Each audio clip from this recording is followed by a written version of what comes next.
So, Scott? Yep. Hi, I'm Brian. Nice to meet you. Are you in the Praxis office up in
Good morning and welcome back to ShmooCon 2023. First and foremost, we couldn't put on this conference without you, both our speakers as well as all of the community that comes out and participates and all of the volunteers. This is a community-driven effort and we can't do it without your support. So first, thank you very much for coming. We really appreciate that. If you have any feedback for us, things that we could improve, things that you thought that we did great that you'd like to see again, send us an email. Email at feedback@shmoocon.org. We read every single piece of that email and we take it to heart. And we try and year after year improve what we're doing. So please let us know what you think about the conference, how we can improve, what things we're doing good. Like I said, we are part of the community. We started this because we wanted to improve the way that we share information in the community, and we want that feedback. So please send us an email.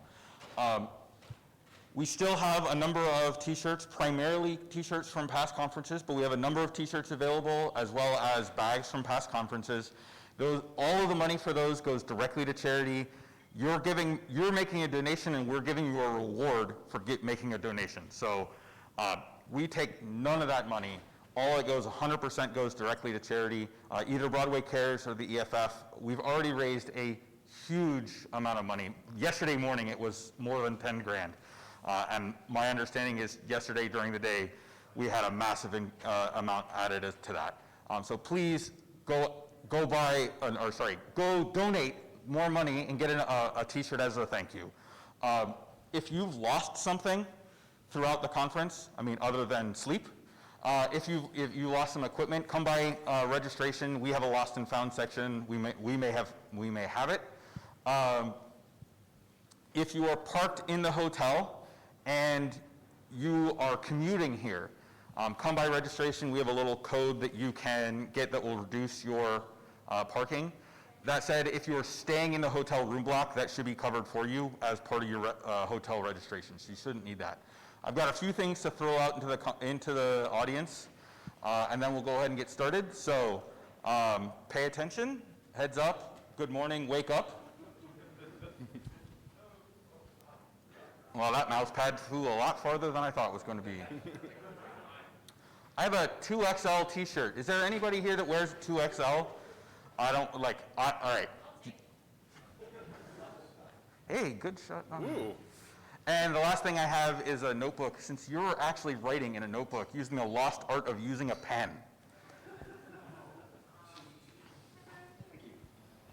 All right. So thank you very much for getting up this morning early. I know hopefully many of you were able to take part in our games and social activities last night in a COVID-safe fashion. So thank you very much. So without any further ado, I would like to introduce Scott, who will be talking on Reveal, Unmasking Malware's True Identity.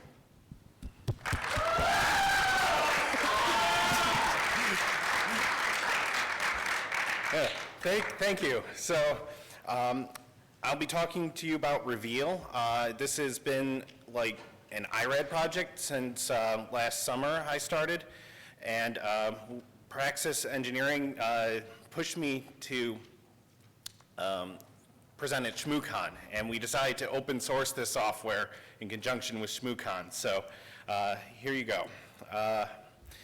I am a reverser of things, usually software, but sometimes hardware. But I'm not as good with hardware. Sometimes my hex wrench causes sparks on my computer when I apply it wrong. I'm interested in speculative execution side channels, Spectre, Meltdown, that sort of thing.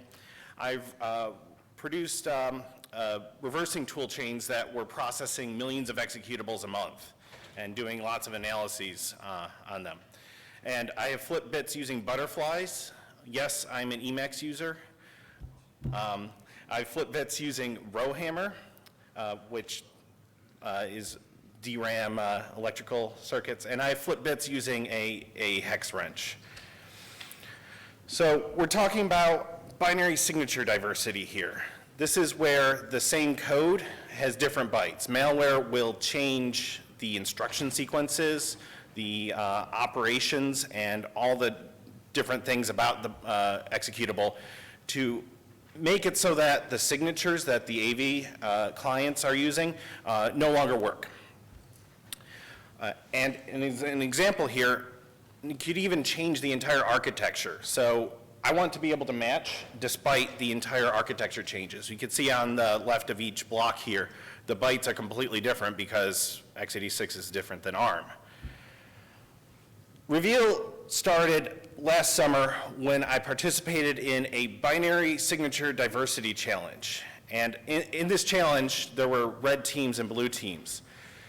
Now, Reveal that I'm showing you today is going to be a blue team tool, but in the challenge, I was on a red team. And as a red team, I was supposed to take malware and obfuscate it. Now, I heard about this contest really late, and I had a very, very ambitious idea, so I had to reduce it down to like the very simplest thing I could possibly achieve in like a week.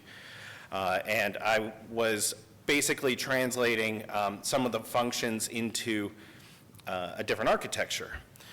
And I could only get it so that I could translate one function in the malware that they provided for us to obfuscate. So ideally, the blue teams should have been all over me and been like, yeah, this is this no other malware that we saw. But only 2 of the 6 blue teams actually identified me. So that made me think, hey, there's not enough blue team tools to identify malware. So why don't I actually produce a blue team tool?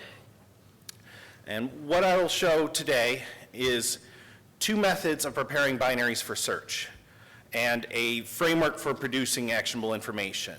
So the first thing is sector hashing. You might look up sector hashing and get some academic papers. They're doing something slightly different with sector hashing.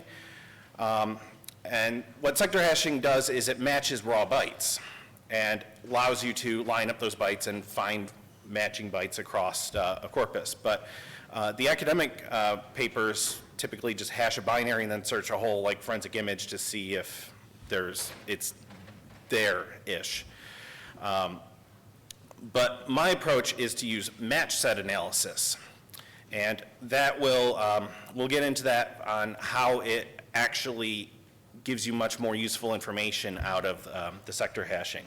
I may have previously done sector hashing in a place where I no longer have access to the code. And today, Reveal is an open source rewrite of that. And that system was finding very interesting malware much better than the AV client engines could find. The problem, though, is sector hashing only works on the raw bytes. And as I showed to you already, the bytes do change. So I came up with this idea of lifting the binaries with this technique called data flow slicing. And that lifts the binaries into a representation that is agnostic to the underlying bytes that implement it. And we'll get into that later. So as a bit of background, antivirus products. The client engines on your box are very weak. They have to make decisions very quick. They only have a fixed number of signatures. And they often just, like if they don't know the binary, they haven't seen it before, they'll just upload it to the cloud potentially. Even my Windows Defender has a automatic sample submission. So the malware will automatically be, or any software potentially, can automatically be uploaded into Microsoft's cloud environment. And then all these cloud environments will run various frameworks against it. VirusTotal runs 50 different AV engines. They'll also run Cuckoo Sandbox. It's a detonation framework that tries to run the malware and see what syscalls and what domains it connects to and get all the information out of it. But what is really missing is the proprietary back-end engines that these AV companies are actually using to figure out what parts of the malware are the fundamental parts of it that they can use to then generate the signatures. Those are, they're proprietary, and people usually don't have access to those signature generation systems. They require lots of data sets and lots of analysis. But today I'm introducing Reveal, which sits more of like one of those back-end systems, and that's how it can outperform the client AV engines. But it will have the power to run on your laptop. Like I've run it on this laptop right here. So, high-level overview, sector hashing. You can take any files. You don't have to actually label them or know what they are. You just have to give it raw byte binaries. You can grab them from Linux user bin, from Windows System 32. If you have a known malware repository, then great. You can get more interesting things if you have a forensic media images and you've carved deleted files from disk and ingested them, or if you've scraped stuff from memory. Some shops have that type of malware on there. And then you can throw those bytes into the system and it will analyze it. So it takes those files and then it hashes all the sectors on those files. Typically, I use 128 byte blocks. I've used 512 before, but you can use different block sizes, and you can match smaller and smaller features if you get smaller, but it increases the size of the database. But overall, we're stuffing all those things into a database that we can then later reference. Similar thing goes for data flow slicing. You can take the same files and extract the data flow slices and then stuff them in a database that we can later use to analyze. Then, when we want to have a file of interest and we want to know, hey, what's in this file? If it's possible malware or if it's regular software that you're just reversing. With sector hashing, you need to do a rolling hash at this point because the blocks, the sectors that you found in your input files could be at different offsets in the other files. So the rolling hash just shifts the window by 1 byte and then does a lot of queries against the database so that you can match despite the offset differences. And then we go through the match set analysis. We analyze the set of files that are matching each hash, and then that helps us group them that have the same set of files to identify the unique byte ranges here. With data flow slicing, that lets us, actually, we're looking at pieces of functions. So we can identify potentially inline functions and modules. I'm not quite at this point yet, but this is an ambitious research project. And then we can identify all the unique components because the malware, some of those unique modules are part of the malware. So why hasn't this been done before? Like, what if we just do function matching? This is a hard problem, and I'll get into why it's a hard problem. You have to go to this magical place called Theoryland. Theoryland is a magical place where things like 2 + 2 = 4 is true, and you're not encumbered by actual things like you're counting 2 cats or 2 seconds. It's just a theoretical place that everything is perfect as long as you have the formulas for it. So for function matching in Theoryland, they'll be saying things like, if you give, for all the same inputs to a function, does this other function produce the same outputs?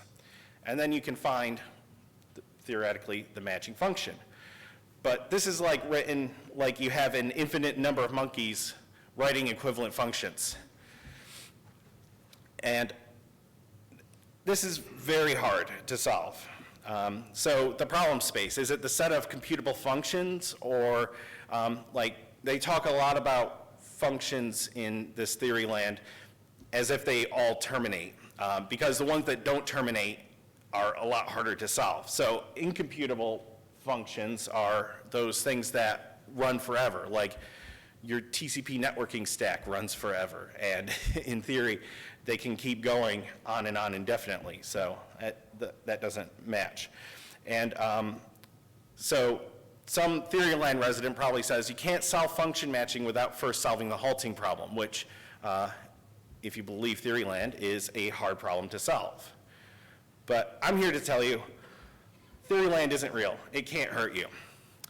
People love to optimize the use of their time. They'll just go to Stack Exchange and or search the internet for the first thing that implements the algorithm they have, and there really aren't an infinite number of monkeys versions of the algorithms.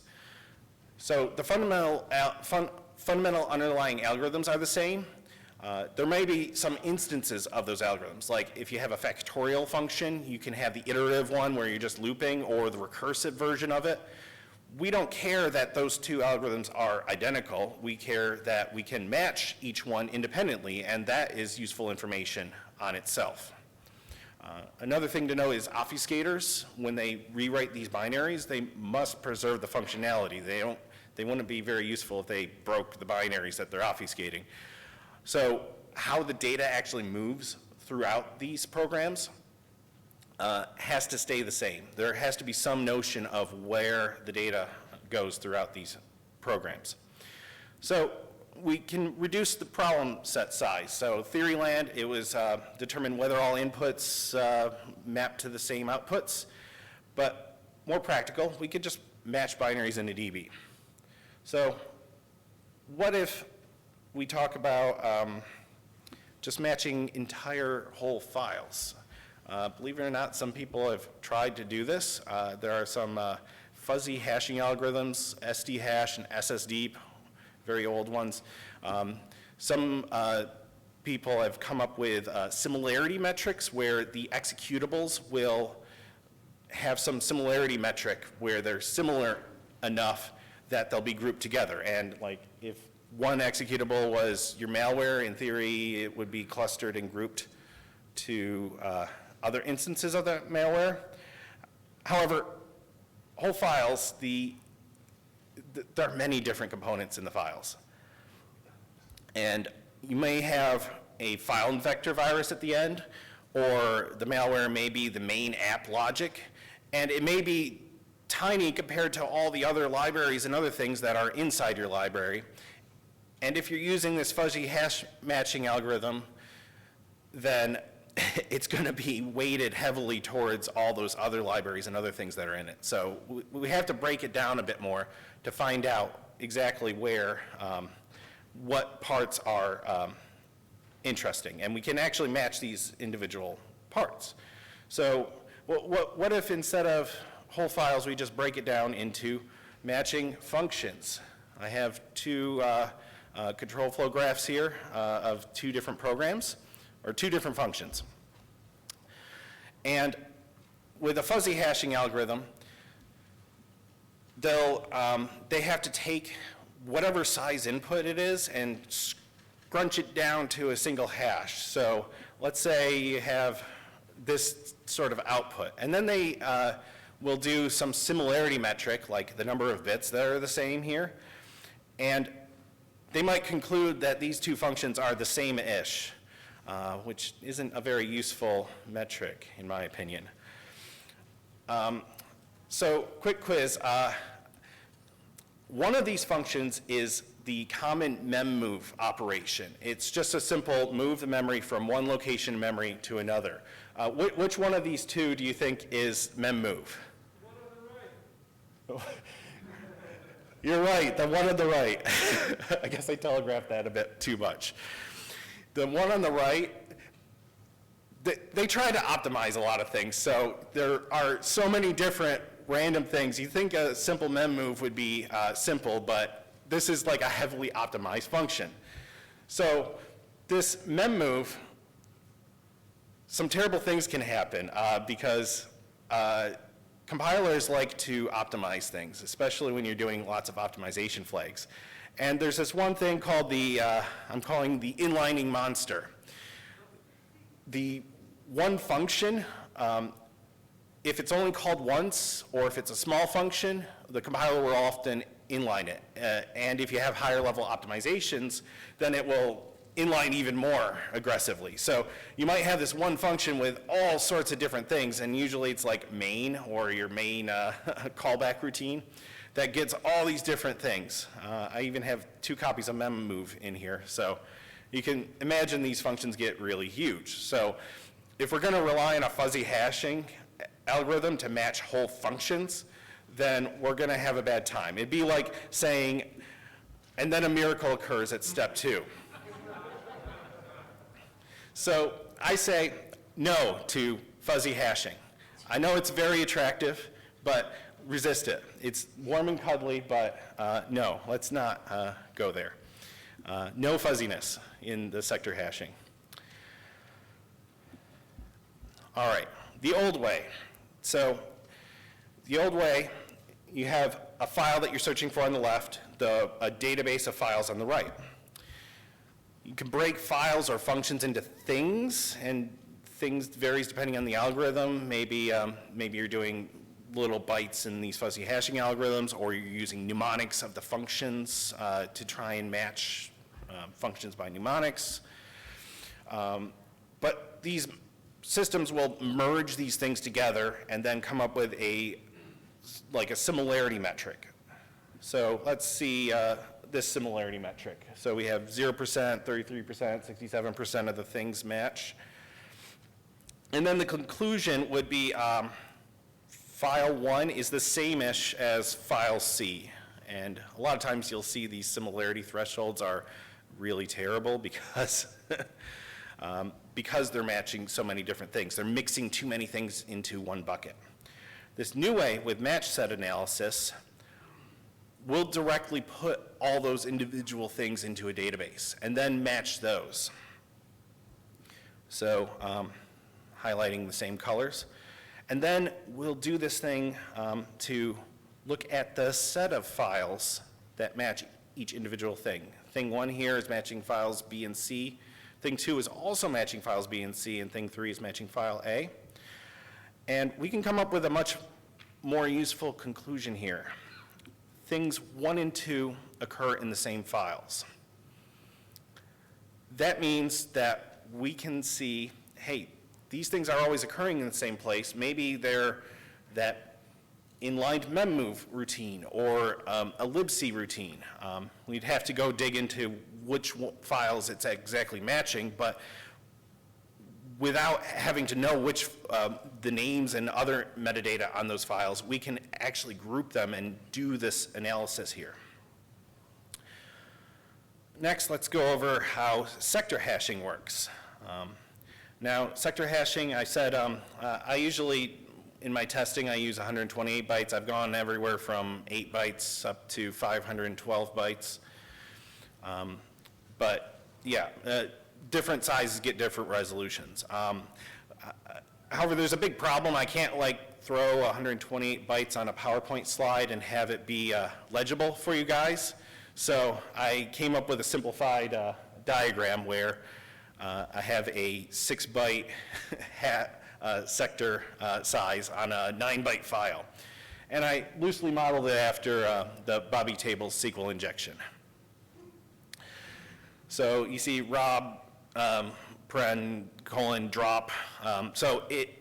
With rolling hash, you take your 6-byte window and then you shift it by 1 byte. And then you hash all of these different sliding windows of it. And then you might match different files in your database. So in this case, 2 files matched the first one and 10 files matched the second one in this hypothetical example. What we can then do is we can take those counts and actually apply a histogram over every byte of the original file. And we can see, hey, this spot is matching this many files, this spot is matching that many files. And then we can go a little bit further and we can see, hey, these are matching sets of files. So, and then we can go look up in our database. Perhaps we have names on them. I came up with these hypothetical names. Bobby Tables 1 and 2 matched the Rob part of it. and generic SQL injections are matching the other part of it. So then we can use this information to then go drill down and figure out which parts are the most useful parts. The part that's matching 10 files, the part that's matching 2 files. Depends on what exactly you want to match. So the output tends to be a bit verbose. So this is actual piece of reveal sector hashing output that before I optimized it. You can see different offsets in this file are matching progressively up to the full set, and then there's a long run of 120 hex bytes in the middle that match all of them. This is because the offset is different in each of these files that it's matching.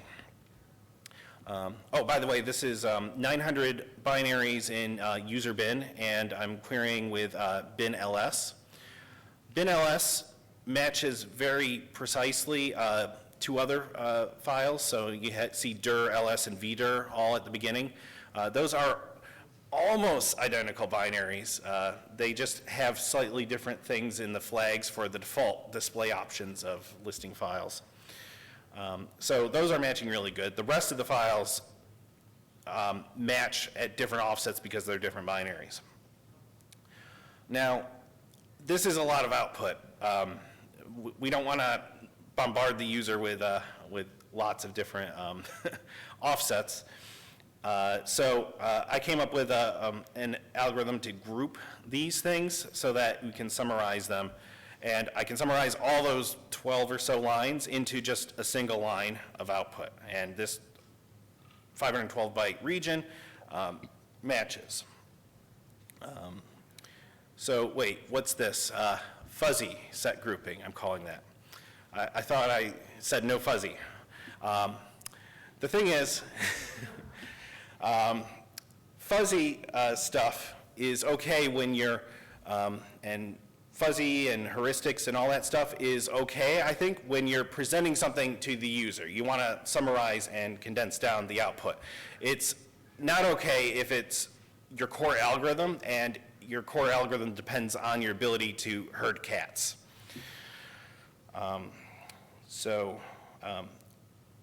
Next, I'll go over another optimization.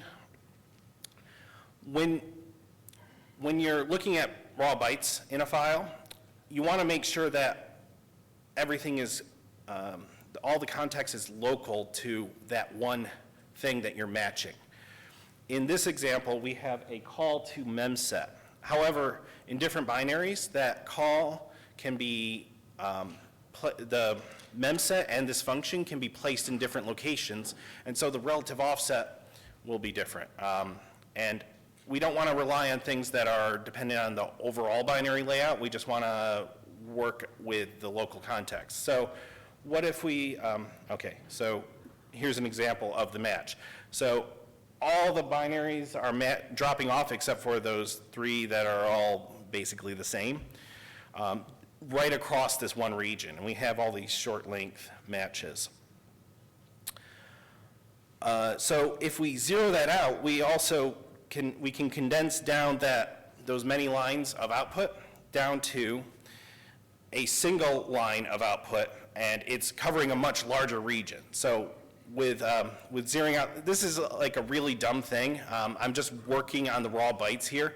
So I'm looking for every instance of E8 and zeroing out the next 4 bytes. I don't even have to use a disassembler or anything at this. And so this will better match these different things.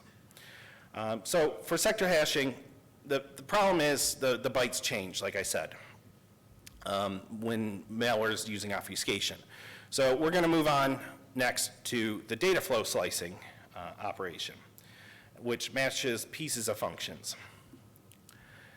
So in theory land, there's this one problem called subgraph isomorphism, and it's considered very hard. So the graph on the left, you can probably see where it matches the graph on the right, because it's literally the right-hand side of that graph on the right that I drew for you. But as the problem size grows, this complexity grows a whole lot. But in reality, let's see what the reality is. It's not just one graph, but many overlaid graphs. Wait, does that sound easier? It sounds a little more complicated to me, but maybe we can exploit this. So for an example, it's very hard to come up with examples that fit on PowerPoint and that aren't the trivial, like, one basic block example. So here's my square multiply function that I wrote. And it's just computing a to the x mod n. And this is what basic blocks you would have, and this shows the control flow between them. All those colored edges are control flow edges. And next, I'm going to show you a Ghidra plugin, Graph AST. This looks at the binary and shows all the different data flows throughout this function. It's a bit huge, a bit complicated. And I was thinking, hey, this data flow graph, all those terminal nodes at the bottom, they aren't, some of those are the conditional branches. They aren't, it isn't actually representing the control flow on the right-hand side. So I was thinking, hey, what if I can combine these two things together into like a super graph that shows both of these together? And are you ready for this? Do you think it's going to be a huge graph, combining all these together? There we go. Still a little bit of a tangle, but not nearly as bad. One thing I figured out is that if you, the Ghidra's graph AST, there were lots of different, like, single expressions in the nodes. So if you collapse them down into single expressions, then you can collapse a lot of the nodes. But another thing I noticed is that if you anchor these on expressions on basic blocks, then you can still have the control flow in here. And this is, I'm calling this data flow intermediate language. It's kind of like Binary Ninja's intermediate languages. They have low level, medium level, and high level ILs.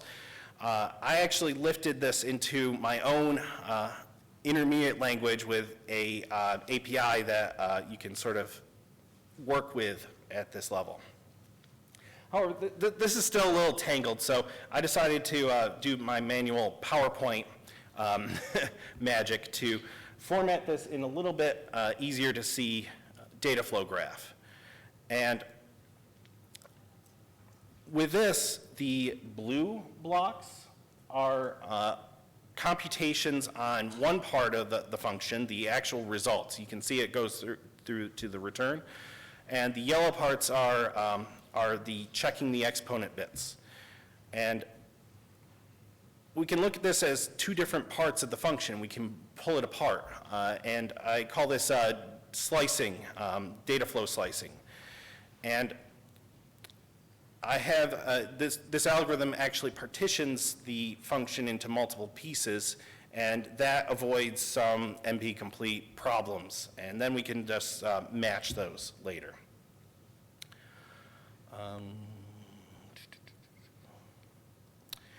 Another function, because getting examples is hard, I wanted a function that had some calls and structure dereferences. So I grabbed this PAM authenticate. PAM authenticate is a function that's called to check whether or not you should log in. It's interesting because if you flip a bit, then you can cause it to log in with the wrong password, stuff like that. But so this one has, structure dereferences and function calls. And I'm going to do my PowerPoint magic, and so I can cram two different versions of that one function into the same slide. Now, the one on the left is compiled for x86, and the one on the right is compiled for ARM. Now, this is kind of interesting. Their bytes are completely different, yet the graphs look very similar.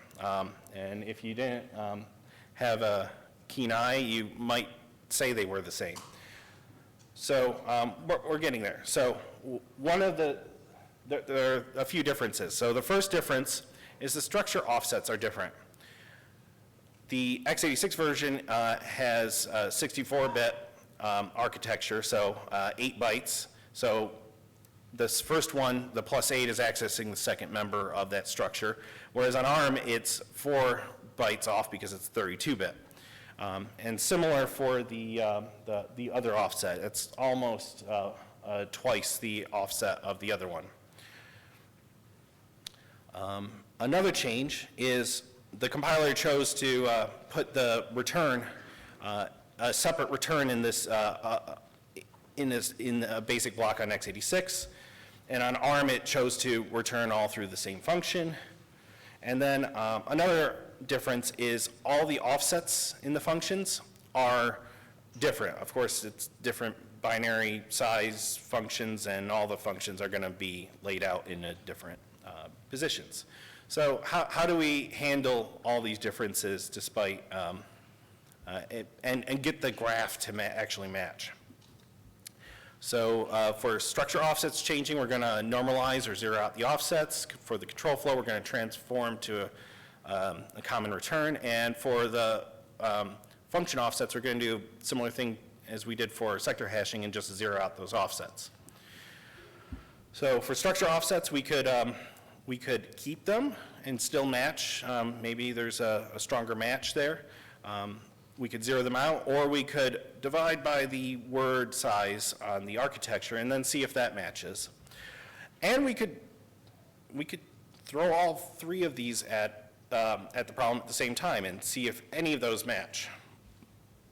So we're not limited to just matching the raw single option. We could change the control flow so that it all returns to the same one. And then we could zero out or replace it with a generic symbol for the functions. And then that would make it so that we can match based off the structure of the graphs. And then they would be identical at that point in this example. Another important thing is partitioning. So if there is indeed a change, they change their algorithms in different versions of the program. By slicing, the change will be isolated to one little slice, and all the other ones should still match in your entire function. So how do we match these data flow slices? We can't just match graphs directly. We have to come up with a text format for each one of these slices. And I use a process called canonicalization. If you're familiar with how digital signature systems work, they have the DER format, which forces a particular order on the digital signature. So you could take all the data, shuffle it up, and then put it through the same algorithm, and it will be serialized to the exact same format each time. Now, this is a little trickier because graphs only impose partial orders, but there's enough structure there that I can come up with a text representation of it that will be the same regardless of how you shuffled and organized your nodes, if they're indeed the same structure. And then we take the canonicalized text, and then we hash, and then we store it. So that was a long section. Everyone still with me? Did I lose anyone? All right. Now we're on to results. So you can wake up again if I put you to sleep.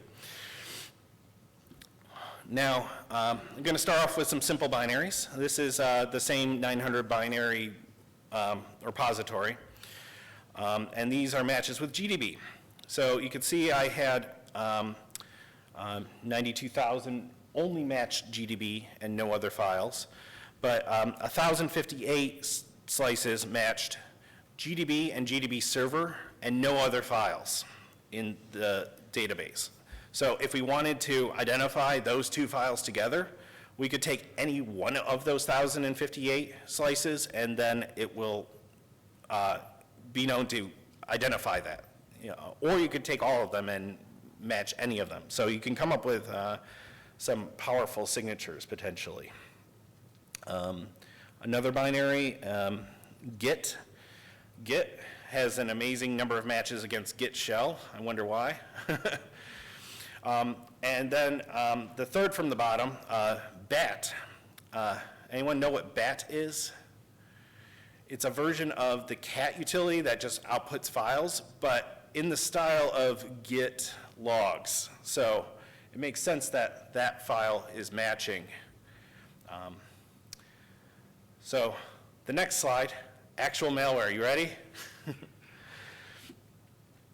So I downloaded 14 malware samples from a public malware repository, all from the same family of malware. And then I ran the data flow slicing on it with this async rat sample D. I labeled them A through N, all the 14 different samples. And we can see here that async rat sample D matches sample M with 83 slices and sample E with 60 slices. So if we wanted to match those groups of them, we could take any of those slices and match those pairs. And going up a little bit more, there's a set of slices that match all three of those. And this is just the tail of the output of my sorted output, so there's more different things that will match. Another thing that's interesting is when I looked at these files in VirusTotal, async rat sample D had terrible attribution.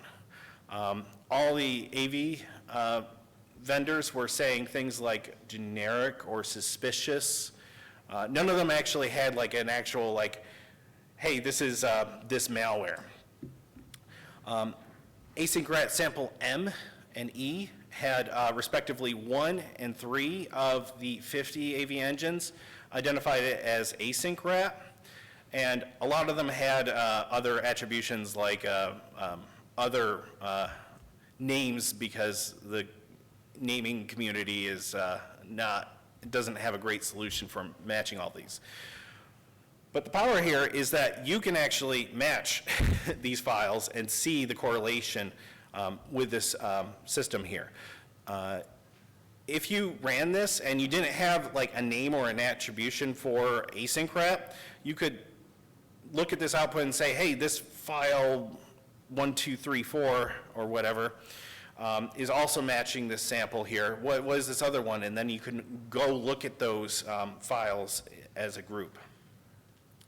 Now, you may be wondering, hey, I said I had 14 samples. Why are they not matching one another?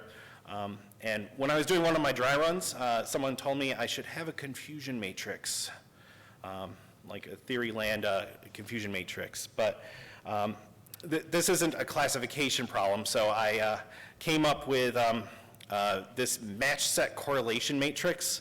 So this is just counting the number of slices between each one of these pieces of malware. And these are match sets that had only samples of this async rat and none of the other files in the repository. So this is counting all of those. So we have a pretty good correlation among all those. And the malware is also, you have to remember, it's multiple stages. You could have the dropper and then the actual malware and then all the modules. So we're not necessarily gonna, one thing isn't gonna be shared code across all those stages. So we have to correlate and match across those. So we could pick a set of any one of these slices and for each of these, and then have something that will match them pretty reliably. Sample N is barely matching anything. There's only 2 against sample D. But you can see sample N only has 23 unique to itself slices. I think that's a really tiny file, so it might be like, I haven't looked into it, but it might be like a tiny little plugin module for this malware, for example. All right, plan features. So I haven't gotten around to actually tackling the subgraph isomorphism. Just partitioning the slices in a function, I could easily get slices that are matching like everything. So that doesn't really help us for matching those. we need to have a way of growing those slices with adjacent slices that, that doesn't run into, thank you, that doesn't run into the massive complexity of doing all subsets and problems like that. So I had this idea where I can actually use the matches against the database to inform that growth of the graphs so that I can avoid those exponential growth issues. If it's matching the same set when I add these extra nodes, then I might as well use the larger node because it's a better way of matching. And this will help as I scale this whole system up, because right now it's kind of like a toy problem area with thousands of files. I hope to get it up to millions of files, so we need larger chunks that are matching, that match more precisely what files they're matching. And then I need to build the system to actually match the slices from signatures, so you could drill down and pick it out. Unique parts, so there are a lot of unique parts in these slices that I was doing. A lot of that is due to, because I'm still keeping the offsets in some of my variations, so like it has the exact offset of functions that you're calling in some of those slices, so the large count there may be an issue, but if we can drill down to the unique parts that are matching that malware and no other samples, then maybe that would be a signature. But ideally, you would already have samples, whether or not you knew about it, in your repository that match that malware, and then you could use those pieces to pull it apart.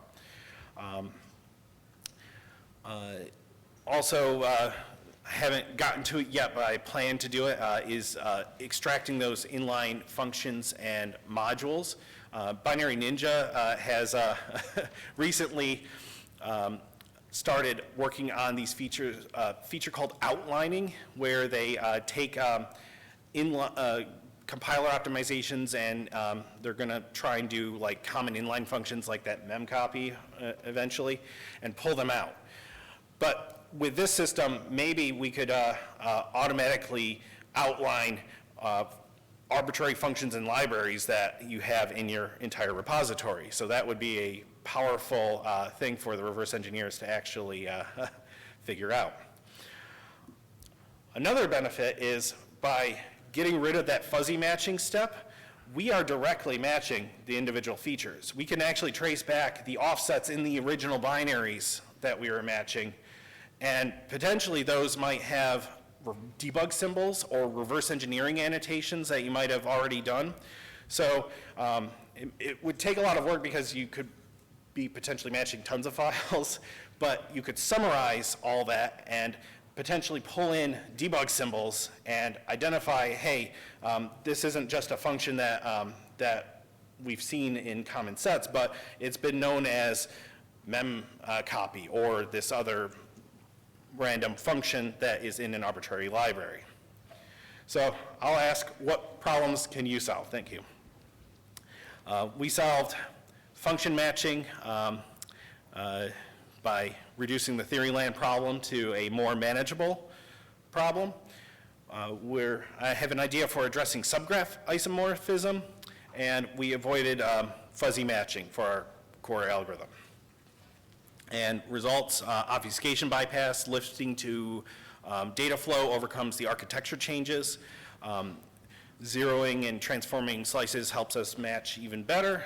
Identified some malware, and I've had better sample correlation than AV signatures because those virus total results were all over the map.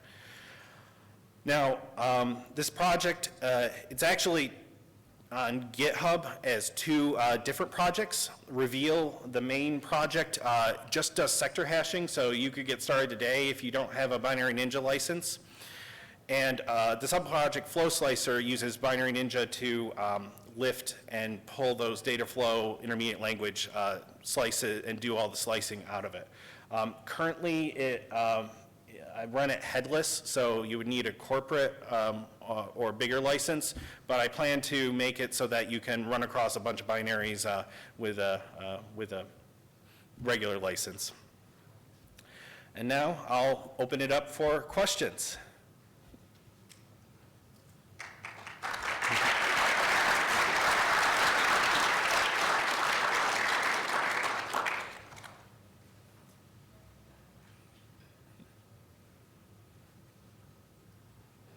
Hey, Jordan. So I get a couple, I'll say most of them for afterwards, but I'm curious, you mentioned like on the accuracy of the matching. We've tried some similar stuff, we were having too much of an error rate, and so you put a couple of forward matches. How big is your repository when you were doing the accuracy of the matching? You were saying, if you were pulling out just that corpus, like what was the total search space to show how accurate the matching was? Well, the accuracy of the matching, it's a very hard problem because each individual slice has a different set of things that it's matching against. So it varies greatly amongst all the different individual slicing things that we have. So I'm not like identifying whole inline functions yet, but I need to go through all the different pipelines and maybe use workflows to make sure I'm doing all the better matching things there. I'll have to drill down as I evolve and make it more accurate matching, but it's very hard to describe it as an accuracy thing just because every single thing is matching. It's good to know that you have a set of things that you're matching against, so you can drill down and know what it's doing so that we can then analyze it at that point. So I don't have to use any similarity or fuzzy metrics. I'm just directly matching things, and I kind of avoid.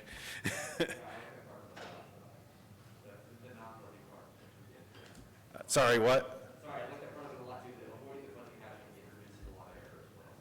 Yeah. Thank you. Hey, Scott. Hey, Jay. I really like the combined graph, but if one was to operationalize this or attempt to operationalize this, say like maybe in conjunction with Jordan's stuff, how long, like what would you estimate the time to build up the corpus of data for the database to be, or like do you have an idea of what things you would use as a starting point for the corpus? Oh, yeah. I was thinking might be cool to like publish databases of common software with this analysis here. That way you could just download it and then start doing it. I'm not sure about how much copyright and like if I run very specific details on Microsoft binaries, like how much I can do there. But it would be interesting to have a public thing there. In terms of database processing speed, I calculate my laptop itself. It's i9 12700H. It can probably process about 500,000 binaries a month if I leave it running all the time. So we could potentially get lots of binaries going on there. All right, and I'm being told to stop, and thank you.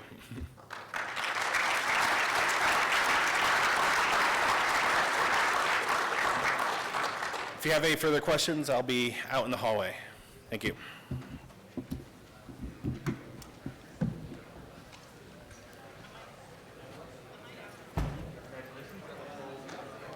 Oh, yeah, thank you.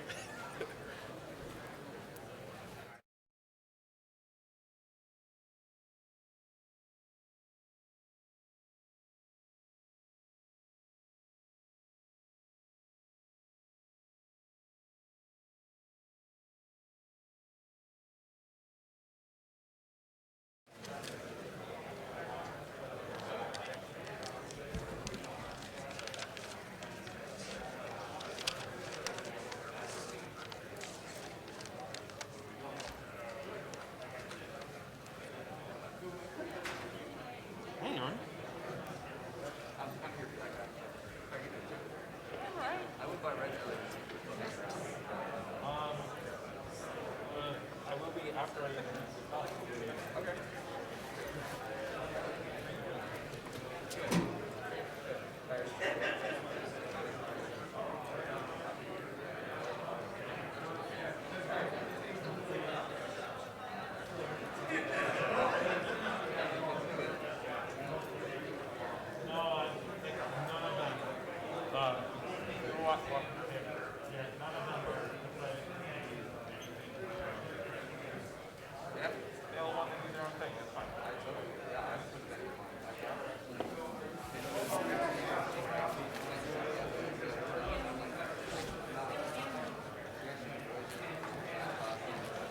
Alright,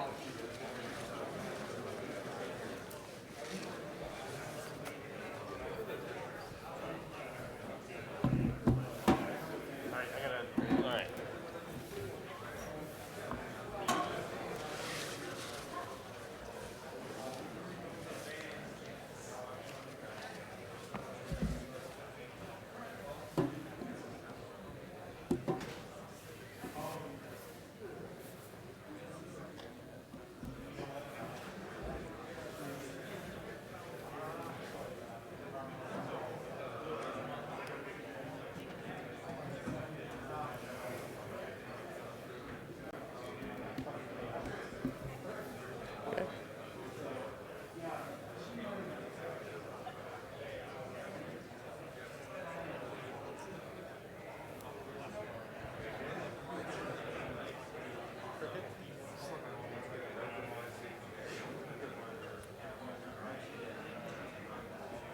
Oops.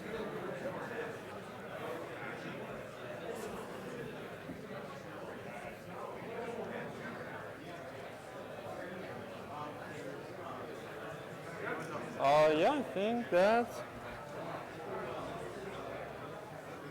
Yeah. So yeah, I'm Okay. good. Whatever. So my name is Brian. I'll be doing introductions. So welcome. Is this your first ShmooCon? Oh yeah. Is this your first time presenting?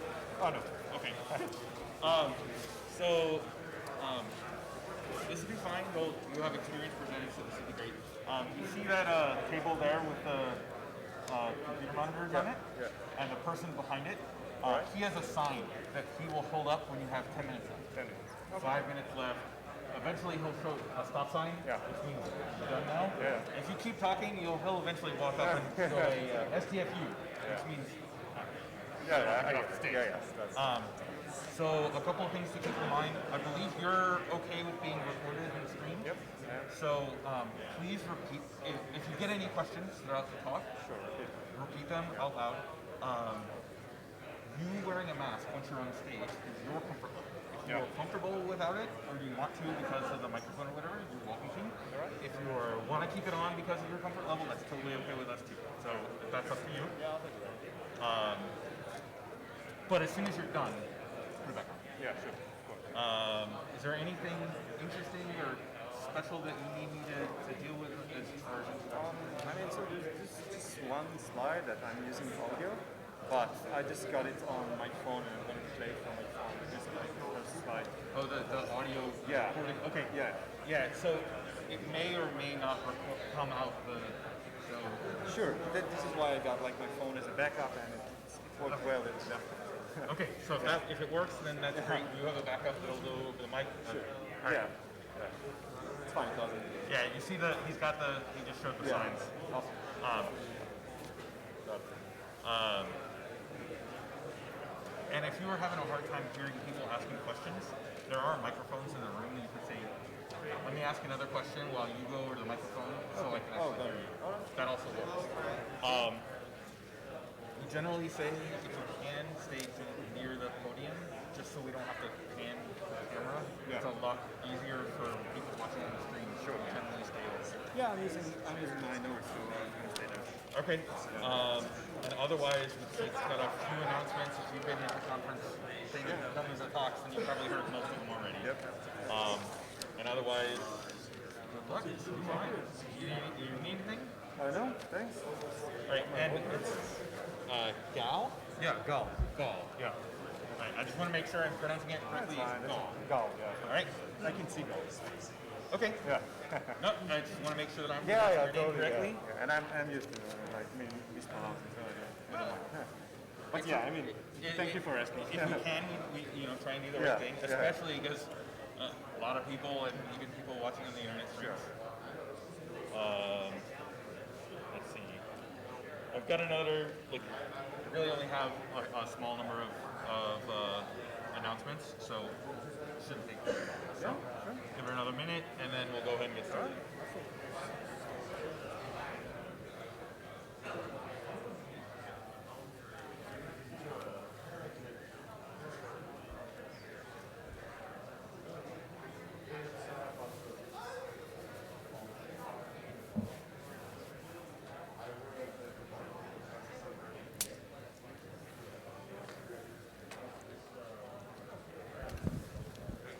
All right, we're going to go ahead and get started for the next talk. A few announcements and some more things to give away. Again, you've heard this before, I'll say it again, and you'll probably hear it one more time for today. We could not do this without you, so first, thanks very much for coming out to ShmooCon. The things that we're doing great, please let us know. The things that you think that we could improve on, let us know that too. So send us an email at feedback@shmoocon.org. We want to improve, and the best way for us to do that is to find out what's going on in the community. We're only a small part of it. Let us know what's going on, what we could do to improve, to make things better at the conference. And we take every single piece of feedback to heart. If you are parked in the hotel and you're commuting but not staying in the hotel, come by registration. We have tickets that will help reduce the cost of parking. If you are interested in buying this year's bags, we have a small number of them that will be available. All that money goes 100% to charity. We're just going to give you a bag as a thank you for donating to charity. Though a small number of them will be available at noon.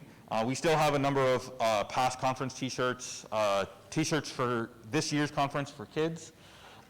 And all of that money goes directly to charity, either for Broadway Cares or for the EFF. We've already collected almost $20,000 in charity, so thank you very much. That's absolutely amazing. We love that. If you've lost something, come by registration. We probably have it. We have a lost and found. If we don't have it, I'd also check by the hotel's lost and found desk. They have they're collecting stuff as well. I've got a few things to throw out into the audience. These are heavy. So I hope you're all a little bit more awake. So y'all over here generally paying attention. Look up from your phones. It's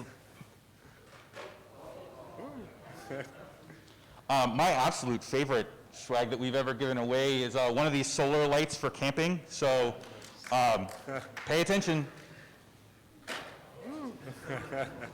Is there anybody actually writing down notes? Like you're writing down with a pen? Do you want another notebook? You're next to the projector. So if you want to come up and get it, I don't need to buy a new projector. All right. So without spending any more time on stage, you all want to see, not me, but you want to see this next presenter. So I'd like to introduce Gal, who will be talking about hacking ISPs with point-to-pwn protocol over Ethernet. So PPPoE. Yeah. So please give a warm ShmooCon welcome. All right. Hi, everybody, and welcome to my talk on hacking ISP with PPPoE, or as I like to call it, point-to-pwn protocol over Ethernet. So first, I'd like to thank ShmooCon for having me. I really enjoyed the con. This is the first time for me, and I hope you guys also enjoyed. Before I begin, I would like to share a quick story. So on this research, I've been working on and off for the last 2 years. That was, of course, during the pandemic, and like everybody, I had to work from my home. Back then, I used to work from my kitchen table that, as you can see, had my computer near some lemons, onion, there's a mint over there behind the screen, and a really big network equipment lying on my kitchen table for a year. So let me just give you a quick example of how this device sounds like. I'm going to use my phone for that.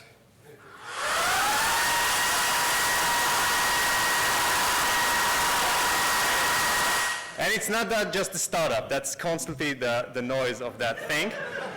So before I begin, I must thank my wife, Ortal, for sharing a single bedroom apartment with that thing. So yeah, okay. Wait. Okay.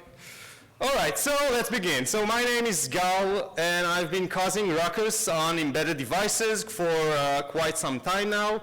As I said, this is a 2 years long research, and I actually started working on it at Aleph Research, and I ended it in CyberArk Labs, where I work today as a research manager. And well, today we're going to talk about 3 subjects. The first, I'll introduce the idea and motivation behind hacking internet service providers. After that, we'll do a crash course in Layer 2 communication protocol and present a cool vulnerability I found. And lastly, I'll share how I was able to research this kind of equipment, and hopefully I might convince you that at the end of the day, research a big ISP network equipment is not that different from a small router, home router. All right, so let's begin with pwning internet service provider, AKA ISPs.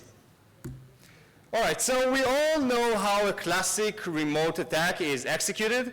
An attacker looks for a victim on the internet, maps the target's attack surface by discovering what protocol the target uses, and then try to use O-Day or N-Day and hopefully get RC on the target.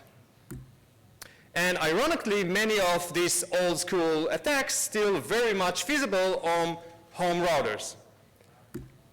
So I started with this idea that ISP network equipment should not be that different. Instead of the internet, we got the ISP network accessible from the local modem. And instead of the internet server, we got the ISP equipment that provide us services, the subscribers. So all we have to do is map the attack surfaces and find an O-Day. Hopefully, with this O-Day, you can get RC on the ISP network equipment, and we're done. But why attacking ISPs? Well, if I was the proud owner of Evilcom Ltd, I might be able to do some of the following stuff. For start, the obvious denial of service and other ransom activities like shutting the network and asking for money to stop doing it. But I can also execute DNS hijack for the whole network, AKA become man in the middle for all subscribers by redirecting their DNS to my evil DNS server. And another interesting idea is to target a specific subscriber with their actual identity, AKA the actual name or other information the ISP stores on them. Also, I might be connected to the internet backbone for IP allocation. So I might be able to execute this crazy scale distributed denial of service. And lastly, I can execute all sorts of attack by abusing common protocol and technology used by the ISP. Okay, so to understand what we're about to attack, let's understand how a basic ISP network operates. Please keep in mind that this is a simplified example for a DSL-based network, but other tunneling protocols such as PPPoE, L2TP, and GPON follow more or less the same concepts. So when you get a router from your ISP, it has two roles. One is to provide network services such as Ethernet and Wi-Fi to your home premise. And the other role is DSL modem functionality. The DSL modem basically uses the good old telephone line to connect you to your ISP and then to the internet. Your modem is hooked up to a phone line, and the telephone company connects the other end of the line to something called DSLAM. DSLAM is basically a multiplexer that extracts signals information from analog signals and send multiple modem over the telephone line. The DSLAM is then connected to a broadband remote access server, or BRAS, which is basically a big router that routes traffic to and from the DSLAM to the ISP network. So we can abstractly think that our modem is connected with a layer 2 cable directly into the BRAS itself. We can also bridge the modem traffic to our own evil machine, so we can now abstractly think that our malicious machine is connected with a very long cable to the BRAS itself. So if the BRAS is the ISP frontline router and we are connected to it with a network connectivity, then hacking the bus might be the equivalent of hacking the ISP's home router. And, well, this is where our home router takes the power back. They can attack the brass in the same way hackers can attack them from the internet.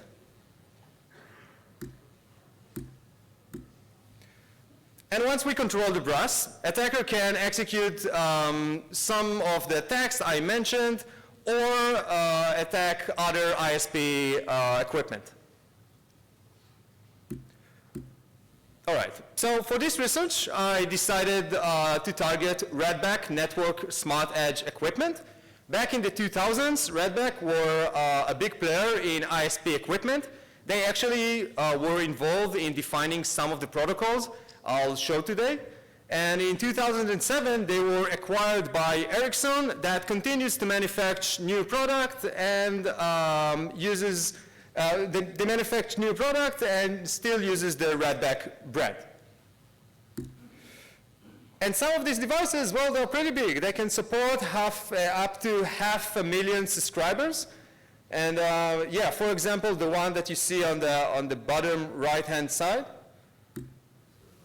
And well, they also use a custom NetBSD operation system called SEOS, Smart Edge OS. And the device I use for the research, it uses a PowerPC architecture. All right, so now that we have a target and we know it's worth hacking to it, let's understand what kind of protocol can be used to attack an ISP. Let's start with point-to-point protocol over Ethernet, or PPPoE, which is a layer 2 encapsulation protocol. This is a common protocol to connect to ISPs. So in our case, the PPPoE server is the ISP's bus. And the PPPoE client is our DSL modem, or a malicious machine. Remember that we just saw that abstractly the client is connected with an Ethernet cable to the bus. So as the name of the protocol suggests, by using PPPoE, we can encapsulate PPP session over Ethernet frame. Okay, great, but what is PPP? So PPP stands for point-to-point protocol. It's also a layer 2 protocol, and well, it's being used for tunnel IP packets to and from the modem, and by doing so, enabling internet connectivity.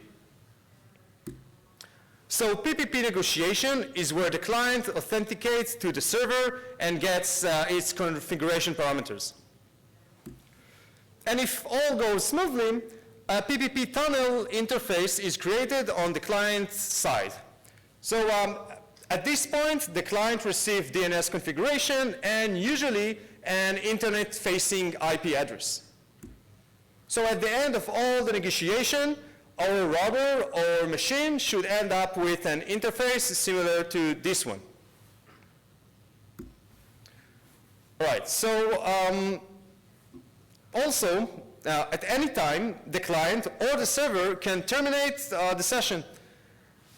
So now that we understand that the general flow of the protocol, I'd like to focus on PPP, and especially on the session negotiation part of PPP.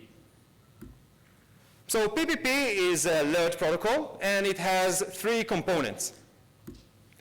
First, there's an encapsulation component that is used to transmit datagram over the specific physical layer.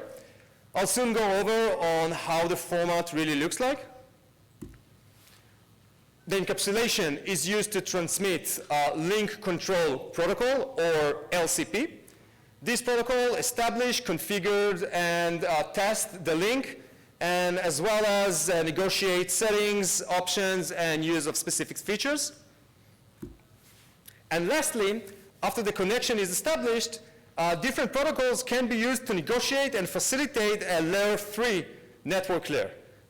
In our case, to tunnel IPv4, we use the IP control protocol, or IPCP. Okay, so since PPP is relatively big and it has many protocol layers, I decided to focus on LCP. And this is why. Well, this is the first protocol used in PPP. It uses to set and receive different configurations, and no authentication is needed since it's the first protocol.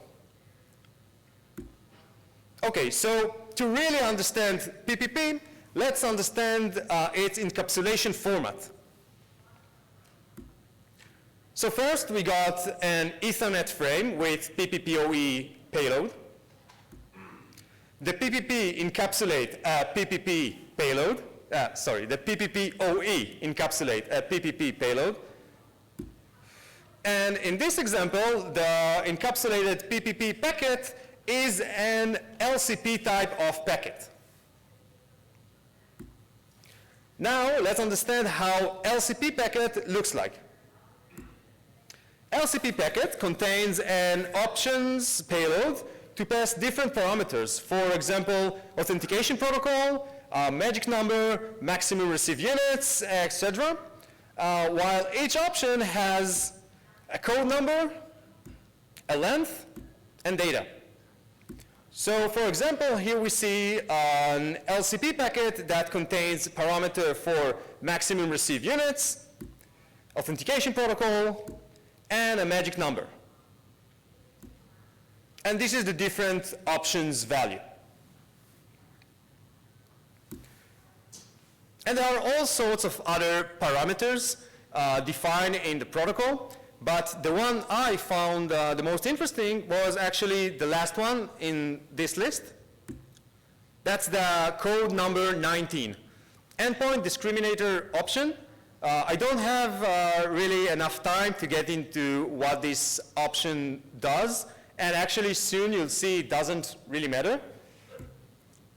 Whoops. Something went wrong, that's for sure. Okay, wait. Be back in a minute. Okay, woo, thank you. Wait, now we got my notes. Boo.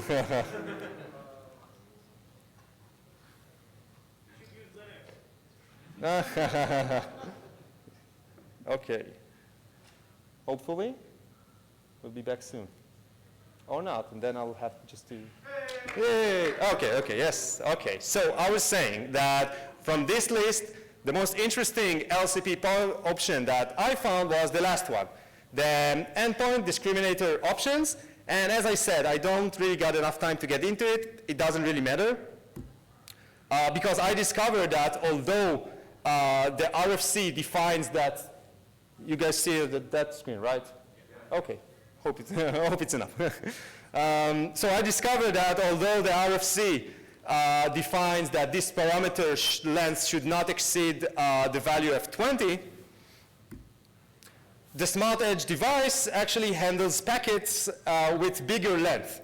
And also I saw there is no validation on the data field.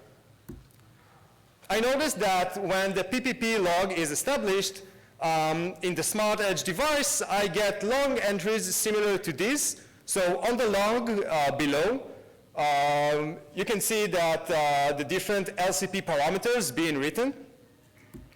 So for example, this is the authentication protocol used, and this is the magic number passed. And we can also see the AAA data field from the endpoint discriminator field. So I'm writing a log entry with any data that I wish, with a bigger length than expected. So I think you guys know what's coming next. Yes, vanilla Stack Overflow in the Smart Edge log entries. Yeah, and this is a great time for a demo. Okay, so let's see it in action. Okay, so for this demo, I'll be using 4 terminals. The bottom blue terminal is only a monitor terminal connected to the Smart Edge device itself. The red and the green terminals on the left-hand side will act as the STD in and STD out listeners for the reverse shell. And the black terminal on the right-hand side will execute my attack connected as a Smart Edge subscriber. Okay, so now I'm running netcat to listen to std in and std out using the standard protocols of ports, of course. Right. And now I will execute my attack by piping /bin/sage to two Smart Edge telnet clients. So this is the first std in telnet client piped into the bin/sage and the std out telnet client. Okay, so this will send two PPPoE negotiation packets and then the LCP payload. So that's the first two packets. And now you can see on the monitor that the Smart Edge device received the LCP packet, and hopefully we'll get a core dump. Yeah, that means we managed to crash the PPPD daemon. So now I can use my std netcat to send commands, and as you can see, I'm using ls. Thank you. Yeah, so I'm the user root, and I can also access the configuration file in this device that are stored on the flash drive, and I can change them and edit the DNS configuration and get the admin password and whatever. Yeah. Okay. Awesome. Okay, so now that we've seen a full working RCE, let's talk about how to research this kind of equipment. So the most interesting conclusion I got from this research is that ISP network equipment is not that different from home routers when it comes to vulnerability research. Let's talk about the differences. So home routers are, of course, cheaper, usually around $300 or so, while brass entry-level cost is higher, for sure. Both of them usually never gets updated. Yeah, I mean, it's great for hackers. It's really bad for everybody else. And as you might already heard, brass are way, way noisier. So if you plan to store them on your kitchen table, expect to annoy people around you. And probably the hardest part is the setup. Setup and configuration parts. Since equipment usually takes a specific kind of expertise to install. But if you got some extra dollars and you're stubborn enough, you can also pawn an ISP network equipment. So based on my experience with this research, I'm thrilled to present my 7 easy steps for research and pawning ISP devices. So let's go over the steps. Firmware emulation, setting up debug and development environment, jailbreak if needed, get or buy an actual device, search and hopefully find vulnerabilities, write an exploit, and finally celebrate with your favorite beverage. Okay, so the first step for every embedded device research is usually getting the firmware. I was lucky enough to find one online, and after a quick binwalk, I realized Smart Edge uses a NetBSD OS and a PowerPC architecture. And luckily, up until 2006, Apple were using a PowerPC processors with their BSD-based kernel. And this nice fella called Kiernai posted a wonderful Reddit blog on how to emulate a very similar system to the one Smart Edge are using.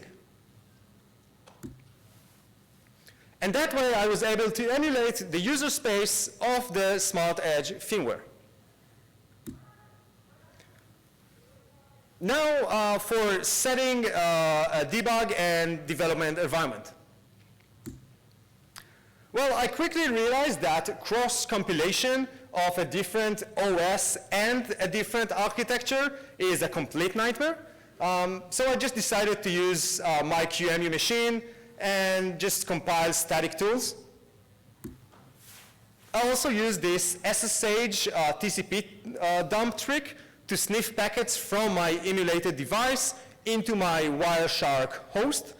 That was super useful in understanding the different protocols of the device, of the emulated device. But I also had an issue with remote debugging. So my GDB multi-arch on my Ubuntu machine refused to connect to the PowerPC NetBSD system. So instead of spending time trying to solve the problem and trying to understand what's the problem, I just decided to run GDB client from my emulated environment, and actually that was very useful later on when I did the exact same trick on the device itself. Okay, so next step was to understand if a jailbreak is needed for debugging an actual device. So as you can expect, it has. So SmartEdge are using this exec_CLI binary to handle all console commands. So logging from telnet, SSH, serial ports, they all end up with this jail terminal. But exec_CLI must run some kind of external binaries, right?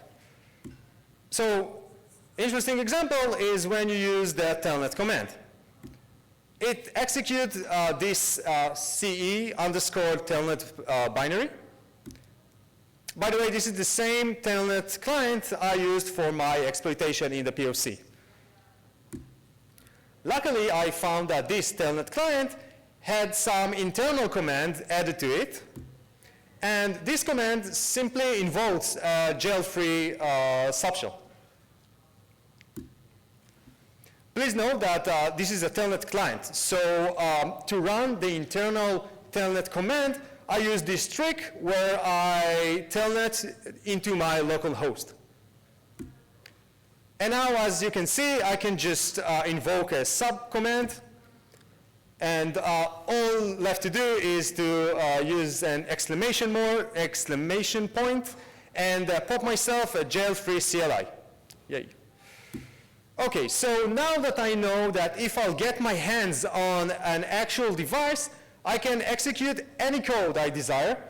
For example, this GDB server that Redback was kind enough to leave in their firmware and save me the cross compilation. And next, I decided to buy an actual device. So theoretically, I could continue with my research on the emulated device and maybe even find vulnerabilities. But I had some issues around it. Well, I was missing the actual device configuration. I had to do some serious LD preload voodoo magic to get the emulation working, which made it, well, pretty limited to specific binaries and pretty unstable. And, well, if I had a real device, I could develop a full working exploit. So I went to eBay and bought the cheapest device I could find, which is the SmartEdge 100. It cost around $2,000. And Aleph Research was kind enough to fund this. By the way, at this point, I left Aleph Research and moved to CyberArk Labs.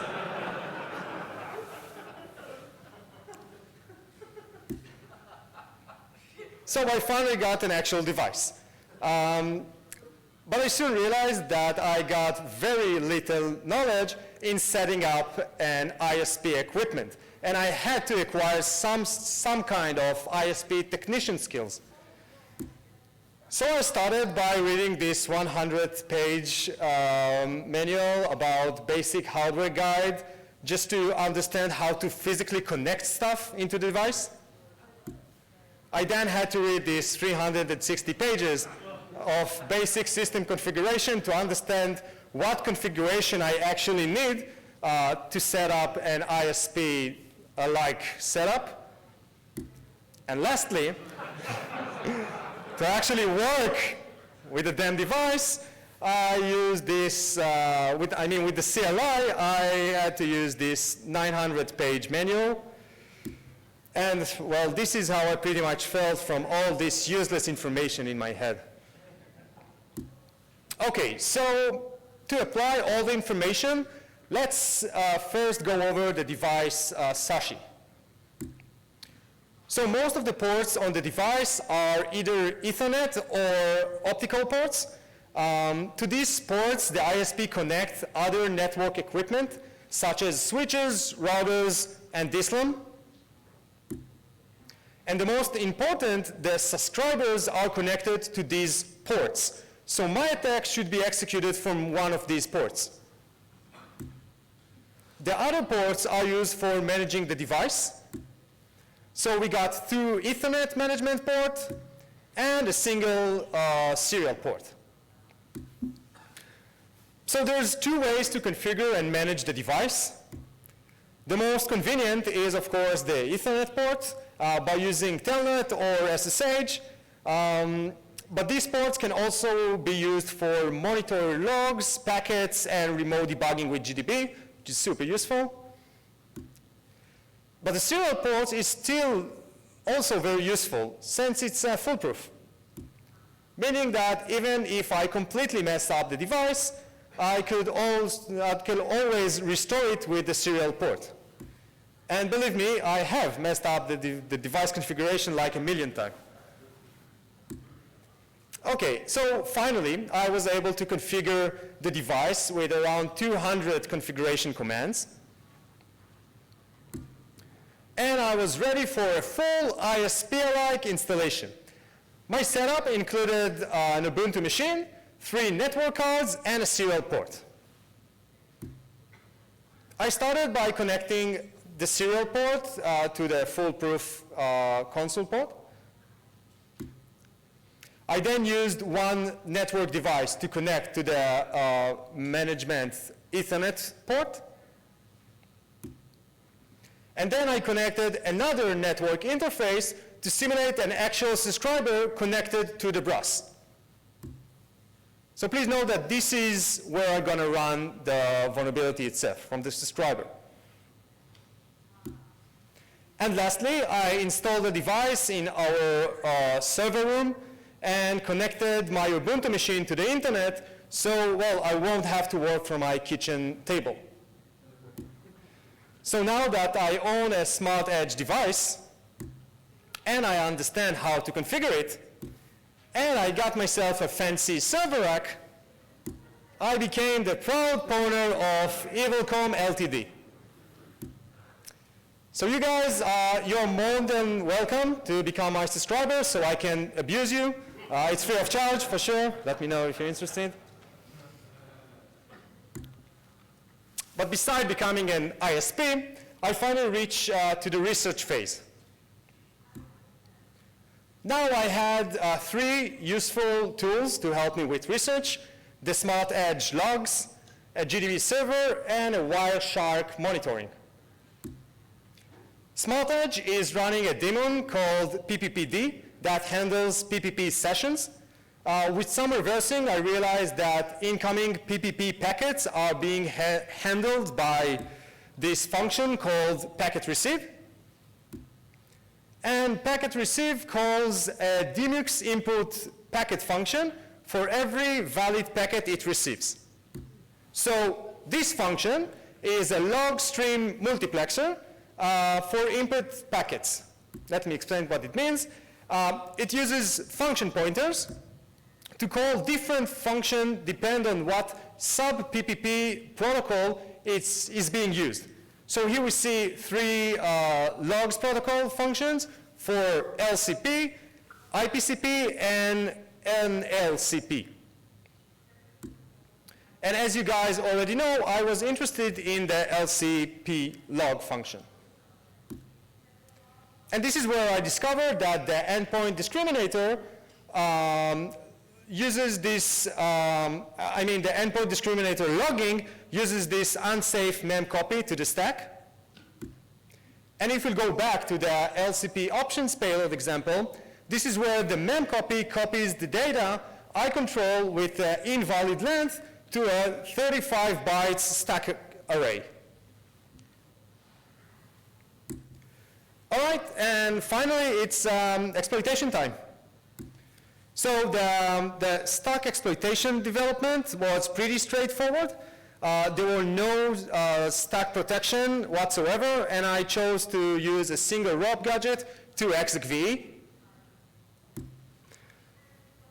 But the demo I showed you earlier, well, it has this naive assumption.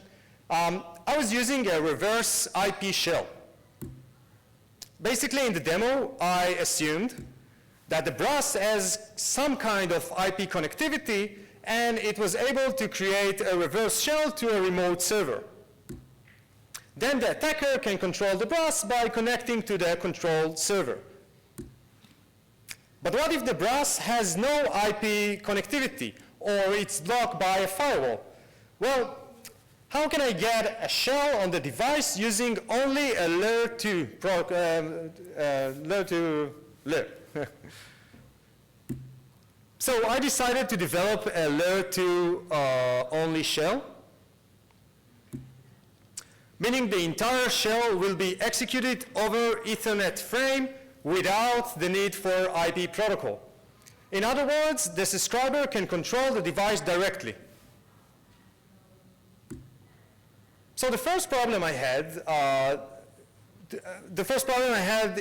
was dealing with the stack overflow exploitation. It was limited to only shell commands. So I decided to execute my exploit to deploy a bridgehead. Bridgehead is a term for running a small exploit to upload a bigger exploit. I was looking for an easy way to execute a shell command that will allow me to upload a file using only layer 2 connection. And luckily, TCP dump was found on the device. And I used this very cool trick to upload a file from a specific MAC address.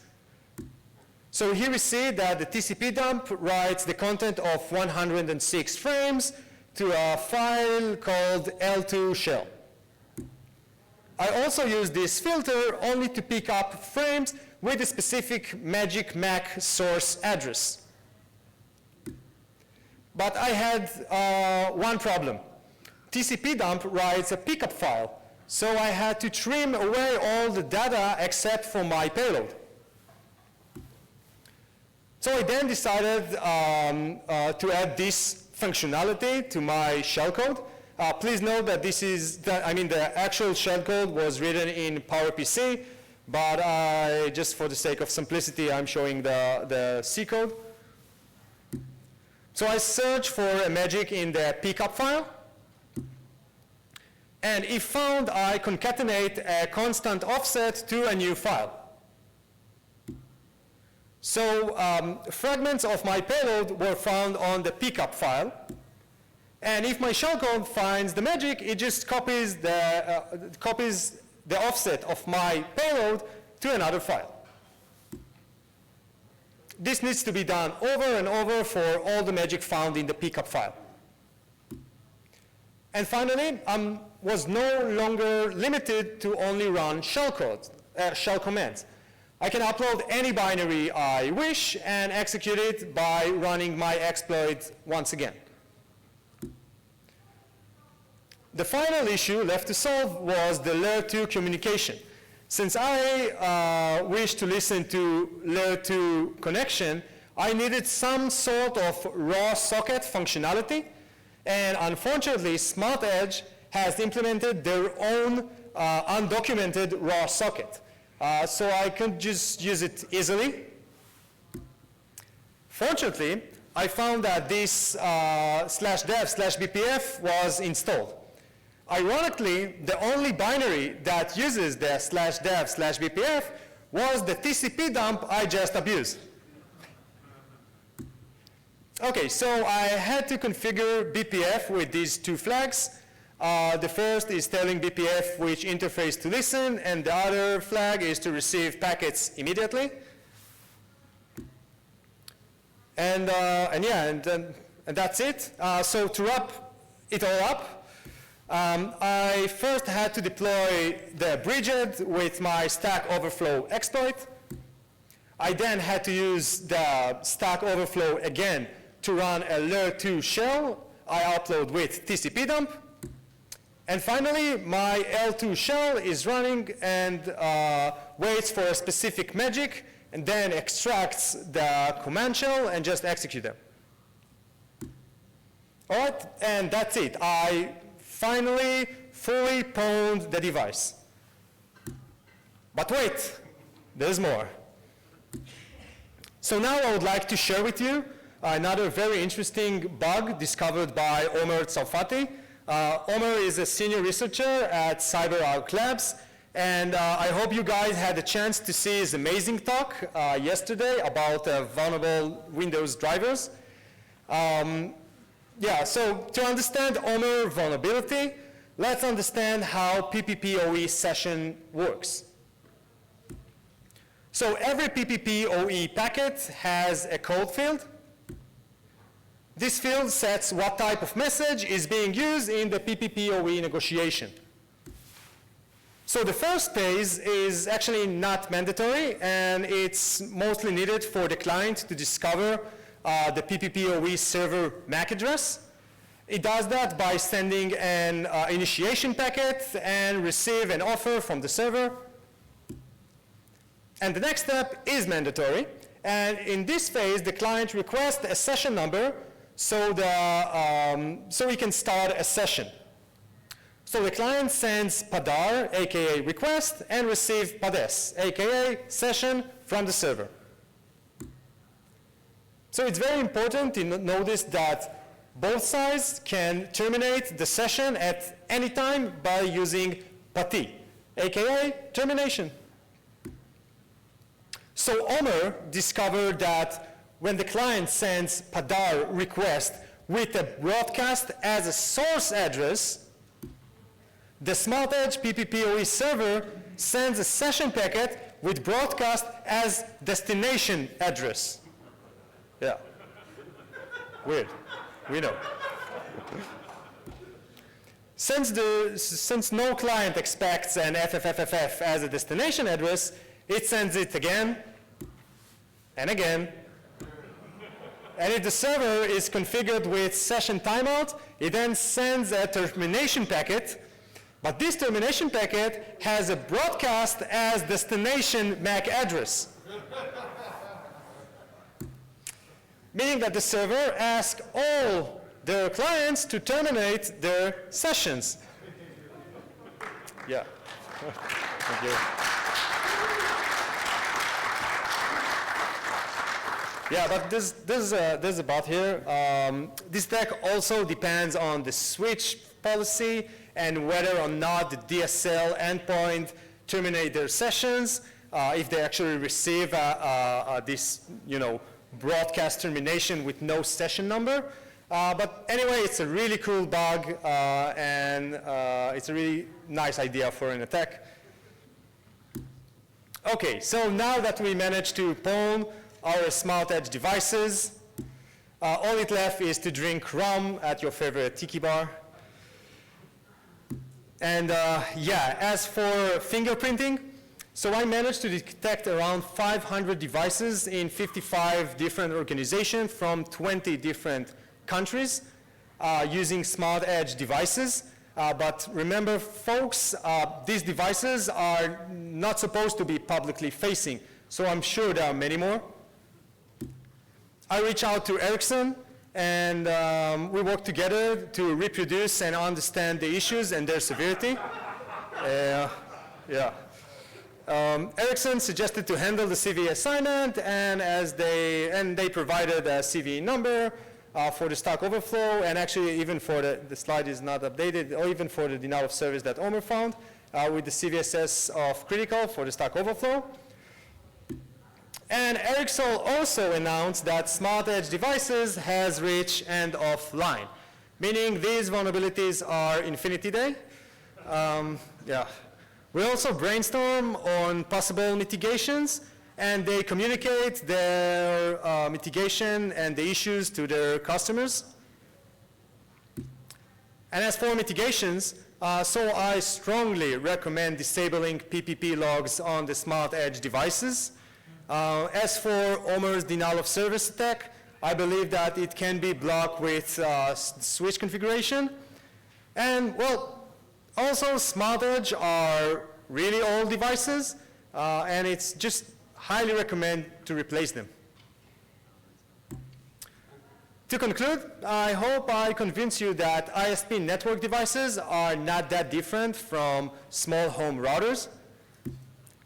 And well, old school is still cool, and a 50 years old network device can still cause a big ruckus.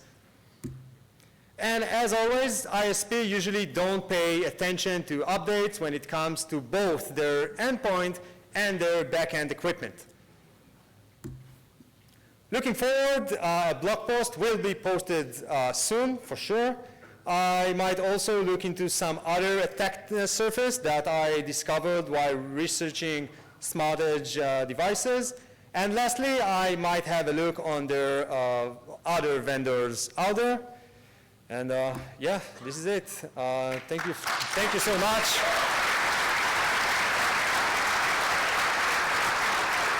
Thank you. Feel free to reach out to me. See the last season of Solar Opposites, it's really good.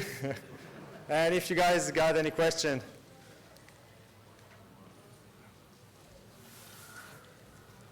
So, in a former life, I was the offset guy for an ISP. Thank you. I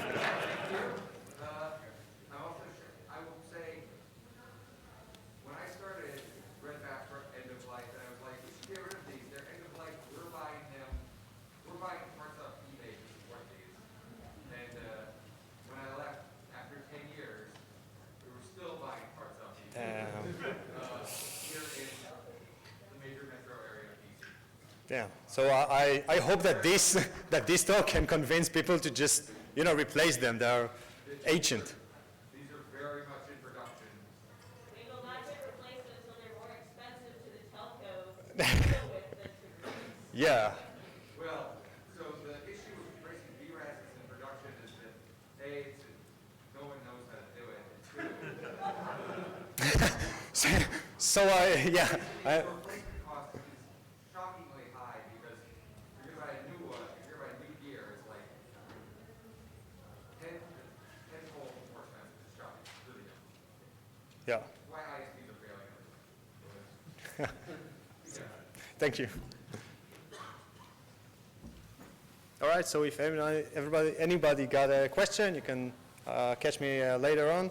I got one more. Oh yeah. Go ahead. Could you provide like a hot patch for people who want to keep it going? Yeah, sure. So my blog post will have this, just the command it uses, but in general, just disabling. So for the Stack Overflow, disabling the log. The command is just like I don't remember the command exactly, but something log disable PPP filter. So that should do. Yeah. How long did your wife put up with the dead end? Oh boy.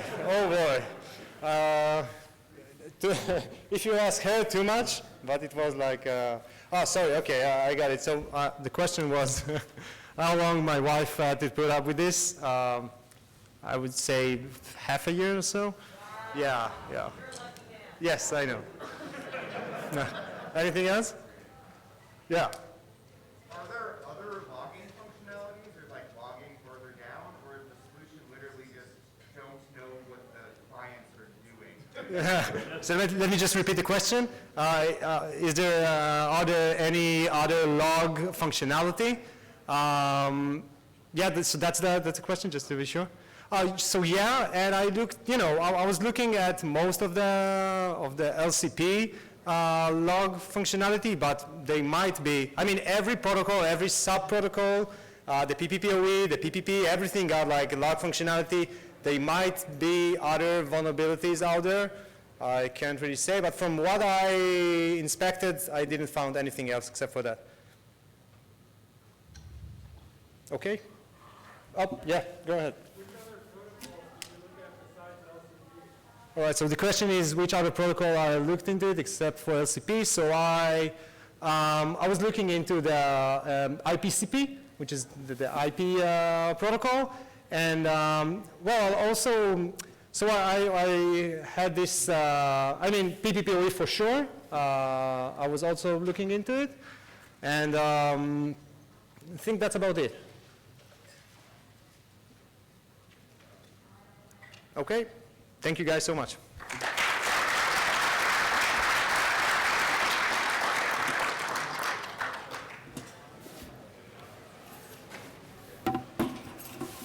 Thank you. Thank you so much.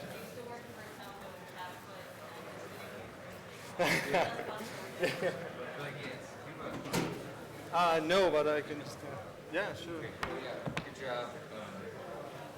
There might be some historical precedent not published. As for my research, so We called it slipping upstream, and we definitely like found evidence of conflict. Yeah, I'm Paul. I'm Brian. I will be nice to meet you. So while they're packing up their stuff, quick votes. You see the people with the red shirts on the computer monitors? Your home signs 10, 5, and 0? Yep. The stop sign is like you really need to stop. Yeah. Eventually they will start walking up with a, oh wow, that's terrible. so let's go ahead and get you set up, and Okay. our AV specialist will make sure that you're good there. Sweet.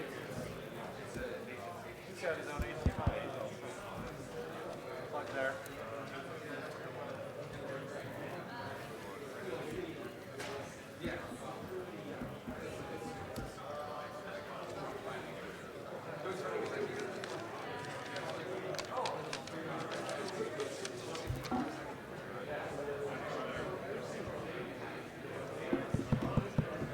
And if anybody's interested, we will have the whole event on SD card, the videos from all the sessions out at our table after the closing ceremony.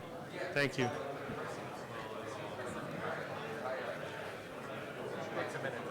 Okay. Oh, I just gotta, hold on. Yeah.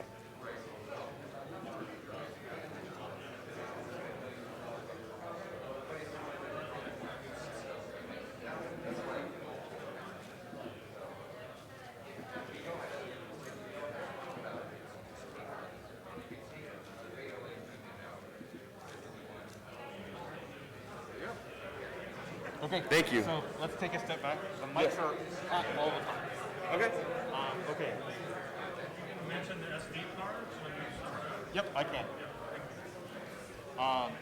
Do you need my slides?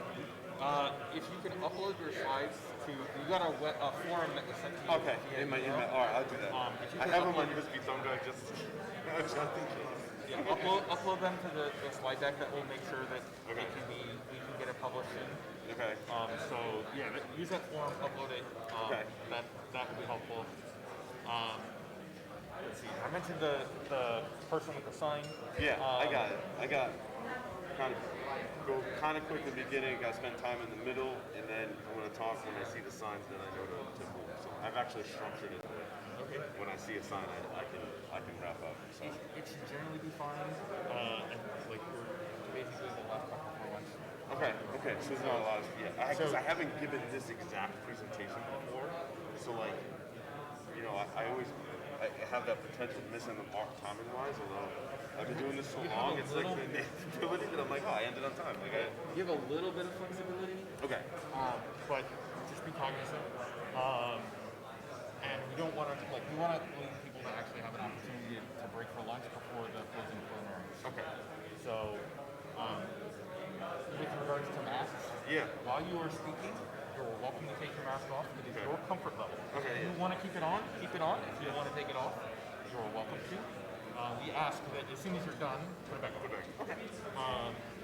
if after they give you the warning with the time when you get to the stop time, you're continuing to get questions, we ask that you wrap up and say, hey, I'm happy to take if you are. Yeah. Go out into the hallway. Okay. I know that the hotel AV people want to start carrying on this room. Okay. As soon as we're done. Okay. So if you can, like after your talk is done, Try and migrate them out to the hallway. yep. And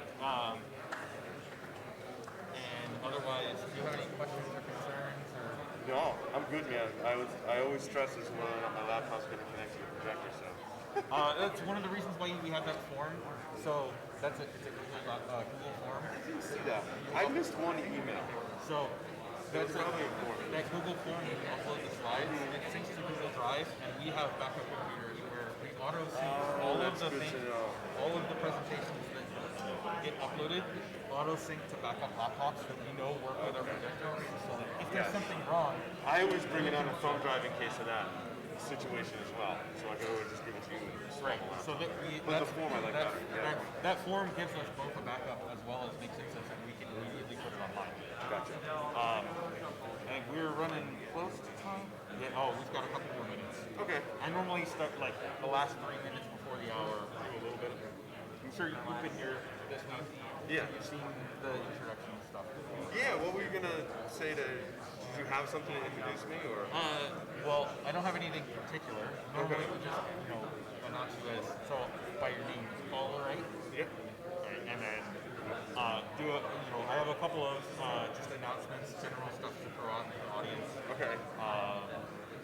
And then we'll get kicked off. Okay. Try and give you the whole hour. Sweet. Well, 15 minutes. And it looks like we've got a pretty good crowd.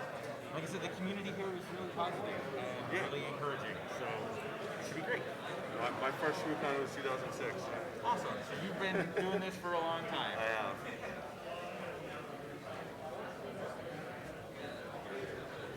Thank you. Can I throw one of those out? Well, if you get them thrown back, they're for me to throw out. Can I throw one of the soft ones out to someone? I'll do it. I'll do underhand. They're for me. This is one of the Oh, few joys. you really enjoy throwing. This is one of the few joys I have is to throw stuff at people. All right, I won't take that from you. I'm sorry. No, it's fine. I will give you one. You can be like, What if I like throw it up and then like you just bat it with your hand? no, we're not doing that. You can have one, and you can give it away as like if somebody asks a question, you could toss it out to somebody. You can throw it out. It's fine. Just don't throw it to him. If you do, make sure he's not paying attention. I mean, I hopefully it will be louder on a microphone.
Actually, now that I'm looking at it, there isn't a gap for lunch. You go directly from here into the closing plenary. Okay. So follow the 15-minute guideline. Okay. It's not, but that's not in here, right? That's It's in the next room. Okay. But we want to let people be able to Give some time for them to walk over, yeah. All right, it's 3 minutes to, so I'm going to go ahead and get started. Okay. Good morning. Welcome back. We're going to go ahead and get started. So if you all that are coming in, come find a seat. Get prepared for our next talk. A few things to hand out, and then a few announcements to make. First and foremost, if you have loved the talks that you've seen, either the one that you're about to see or the ones you've seen thus far, we have Ted, who's been coming out year after year for ShmooCon, drives across the country to support us, makes the recordings available. You can buy all the recordings from him via SD card after the closing plenary. Also, all the talks will be available online, but if you can, please support Ted and his organization. They're one of the primary reasons we've been able to put the recordings on for ShmooCon for the last more than a decade. So please, if you have that opportunity, take advantage of that. Go buy an SD card with all of the conference talks on it from Ted. The first desk once you leave the hallway from where you're taking talks. A couple of more things to hand out. So this is a small notebook with a travel game, so everybody's paying attention, right? Intercepted. It is Sunday, and I believe that there is football game tonight, right? So, interception's a little early, so I'm going to throw some more stuff. Good catch. This is light enough that I'm going to throw it in your general direction, so I won't get in trouble if I break the projector. Good job. And again, as a benefit, is there somebody up front that's writing in a notebook? You're writing in a notebook. Come get a... Not for you, Ted. Ted has other options. All right. Again, we absolutely take every piece of feedback that we get to heart, and we try and improve our conference year after year. So if you think that we're doing something really well that you really enjoyed, let us know.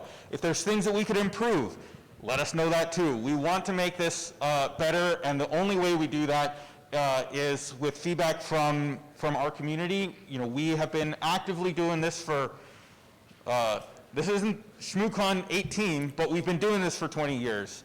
And we get better, we try and get better year after year, and the only way that happens is with feedback from you all. So send us an email, feedback@shmoocon.org. We read every single piece of that email, and we take it all to heart. So, and the last thing that I have is if you've lost anything, we have a handful of things that have been turned in to the registration desk. Please come by registration, and if you've lost something, and we hopefully be able to get you hooked up. All right, so I already mentioned the SD cards. That was first and foremost. Again, as Ted, the person who's leaving right now, just mentioned again, please take advantage of Ted's group and buy an SD card with all of our videos from this year's conference. He's the reason that we're able to do the internet streaming and have put on the recordings for the last almost 20 years. All right, without any further ado, you don't want to hear me talk anymore. I'd like to introduce Paul, who will be talking on the UEFI threat, or how I can permanently brick your computer. So please give a warm ShmooCon welcome to Paul.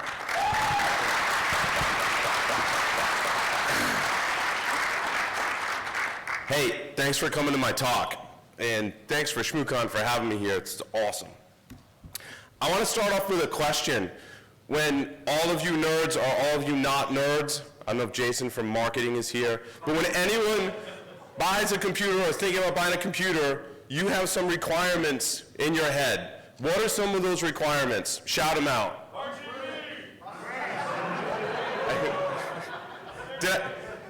Tyler, did you say like Pornhub in 4K? I mean, I'm not judging. I mean, the 4K part, okay. But we all have unique requirements, right, when we go out and buy a laptop, whether that's RAM, CPU, a nice screen to project in 4K, whatever that might be. There might be some security measures. How many people here consider the security of their firmware in UEFI? My goal of this talk is that by the end, everyone raises their hand to that question. So if I accomplish my goal and we get to the end of this story, you're going to be like, wow, the next computer I buy for me, for work, for my family, is going to have a better security framework and structure for UEFI. Your computer comes with software pre-installed.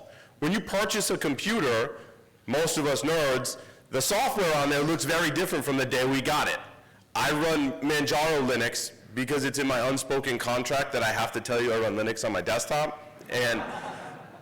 But we customize our software. We customize maybe our bootloader. We don't really, most of us, don't customize the firmware. It comes pre-installed from the OEM with all of this software or firmware installed on your system. That largely you don't have a choice about what firmware comes on your system. It's there to enable your hardware so it actually functions.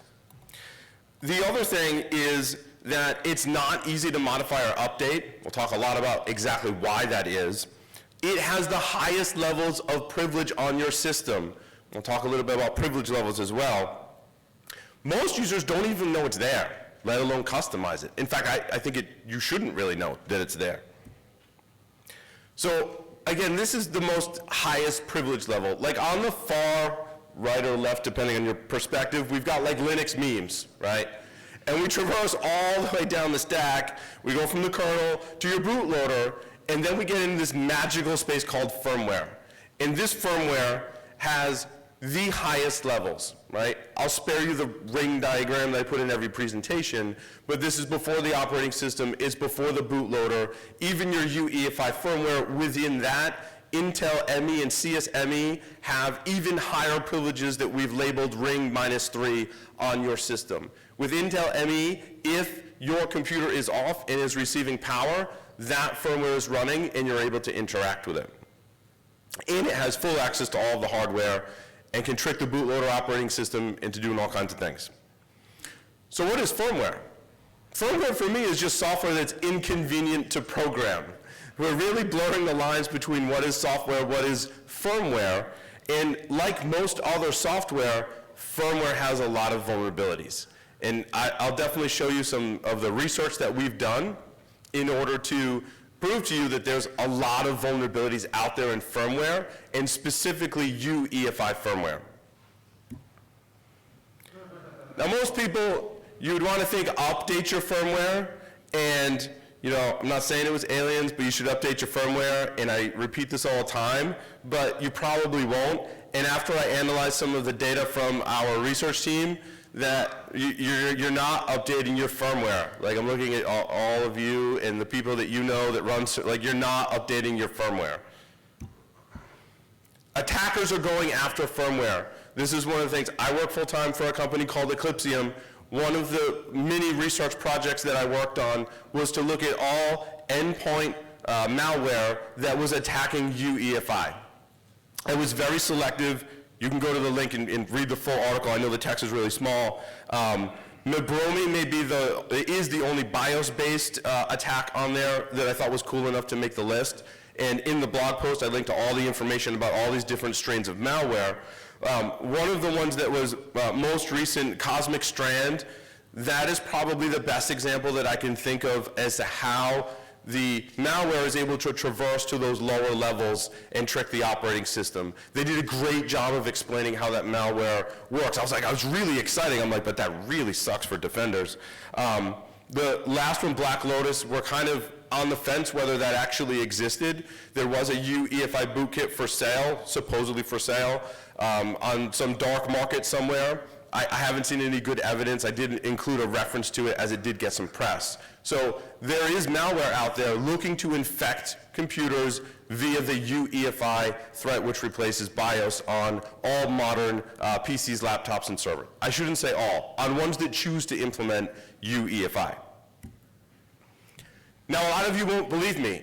And you're like, this is an OEM problem, Paul. I actually get this response from people like, I should get my PC server laptop and the OEM should take care of all the security. If that were true, like, we wouldn't all need to be here working in security. We could all effectively go home, because whatever suppliers are giving us for hardware and software, if it was already secure, they wouldn't need people like us. And the fact is, the manufacturer doesn't always provide the highest level of security, and also things change where we uncover vulnerabilities or misconfigurations that make something vulnerable. And also, which manufacturer, an OEM or supplier are you talking about? Inside all of your PC servers, laptops today are multiple, probably over a dozen different pieces of hardware and firmware inside of your systems that have to be updated. And all of those have their unique supply chain that gets messed up as well.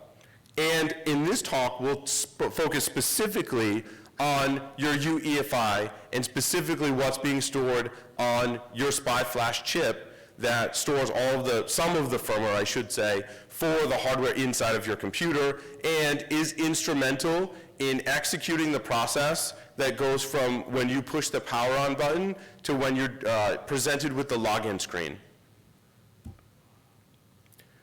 That firmware is stored on an internal SPI flash. Now, many of you are probably far more advanced than I am in microcontrollers and using SPI to program such controllers. When I started studying heavily the SPI flash, it was in the context of your PC. And on your PC, and again, it depends. I work with a fantastic researcher, Jesse Michael, and I say I'm going to get him a t-shirt that says it depends. Because every time I ask Jesse a question, I'm like, so but if you did this and the SPI flash was laid out like this, he's like, it depends. So just keep in mind when I present to you this information that there are lots of different chipset configurations, hardware configurations, data sets for chipsets that is going to change slightly what I'm going to present based on your chipset. You have to go read the data set for your chipset. So this is a rough example of what your SPI flash might look like on your computer. It's broken out into regions, and each of those regions store a different type of information. So your first region on your SPI flash contains your flash descriptor. Think of this, now, again, I only had 50 minutes for this talk, and a lot of this stuff is days of training that you should absolutely take from Zeno Kova. I don't know if Zeno's here, but that's how I learned enough about this stuff to actually have conversations with my researchers, which was awesome. So thank you, Zeno. If you want more, he's got 2 courses that talk about what I'm talking about in this presentation that I had to go through myself to understand it. So your flash descriptor, there could be another slide with the region layout, sub-regions within the flash descriptor. But think of your flash descriptor in this context as a map, a file system map, if you will, of the rest of the regions on your SPI flash. The other thing the flash descriptor contains is some access controls. Now there's lots of different access controls that govern what's stored on your SPI flash. We'll cover many of them in this presentation. So that's where it starts. Then you've got your BIOS region. That's actually where your BIOS or UEFI is stored. You've got Intel CSME or Intel ME, which has been put on all of your Intel-based computers since 2006. Maybe unbeknownst to you, there is a separate microkernel, microprocessor. It uses the storage on the SPI flash and some dedicated memory and shared memory that runs within your system. The firmware for Intel ME or CSME is stored on your SPI flash.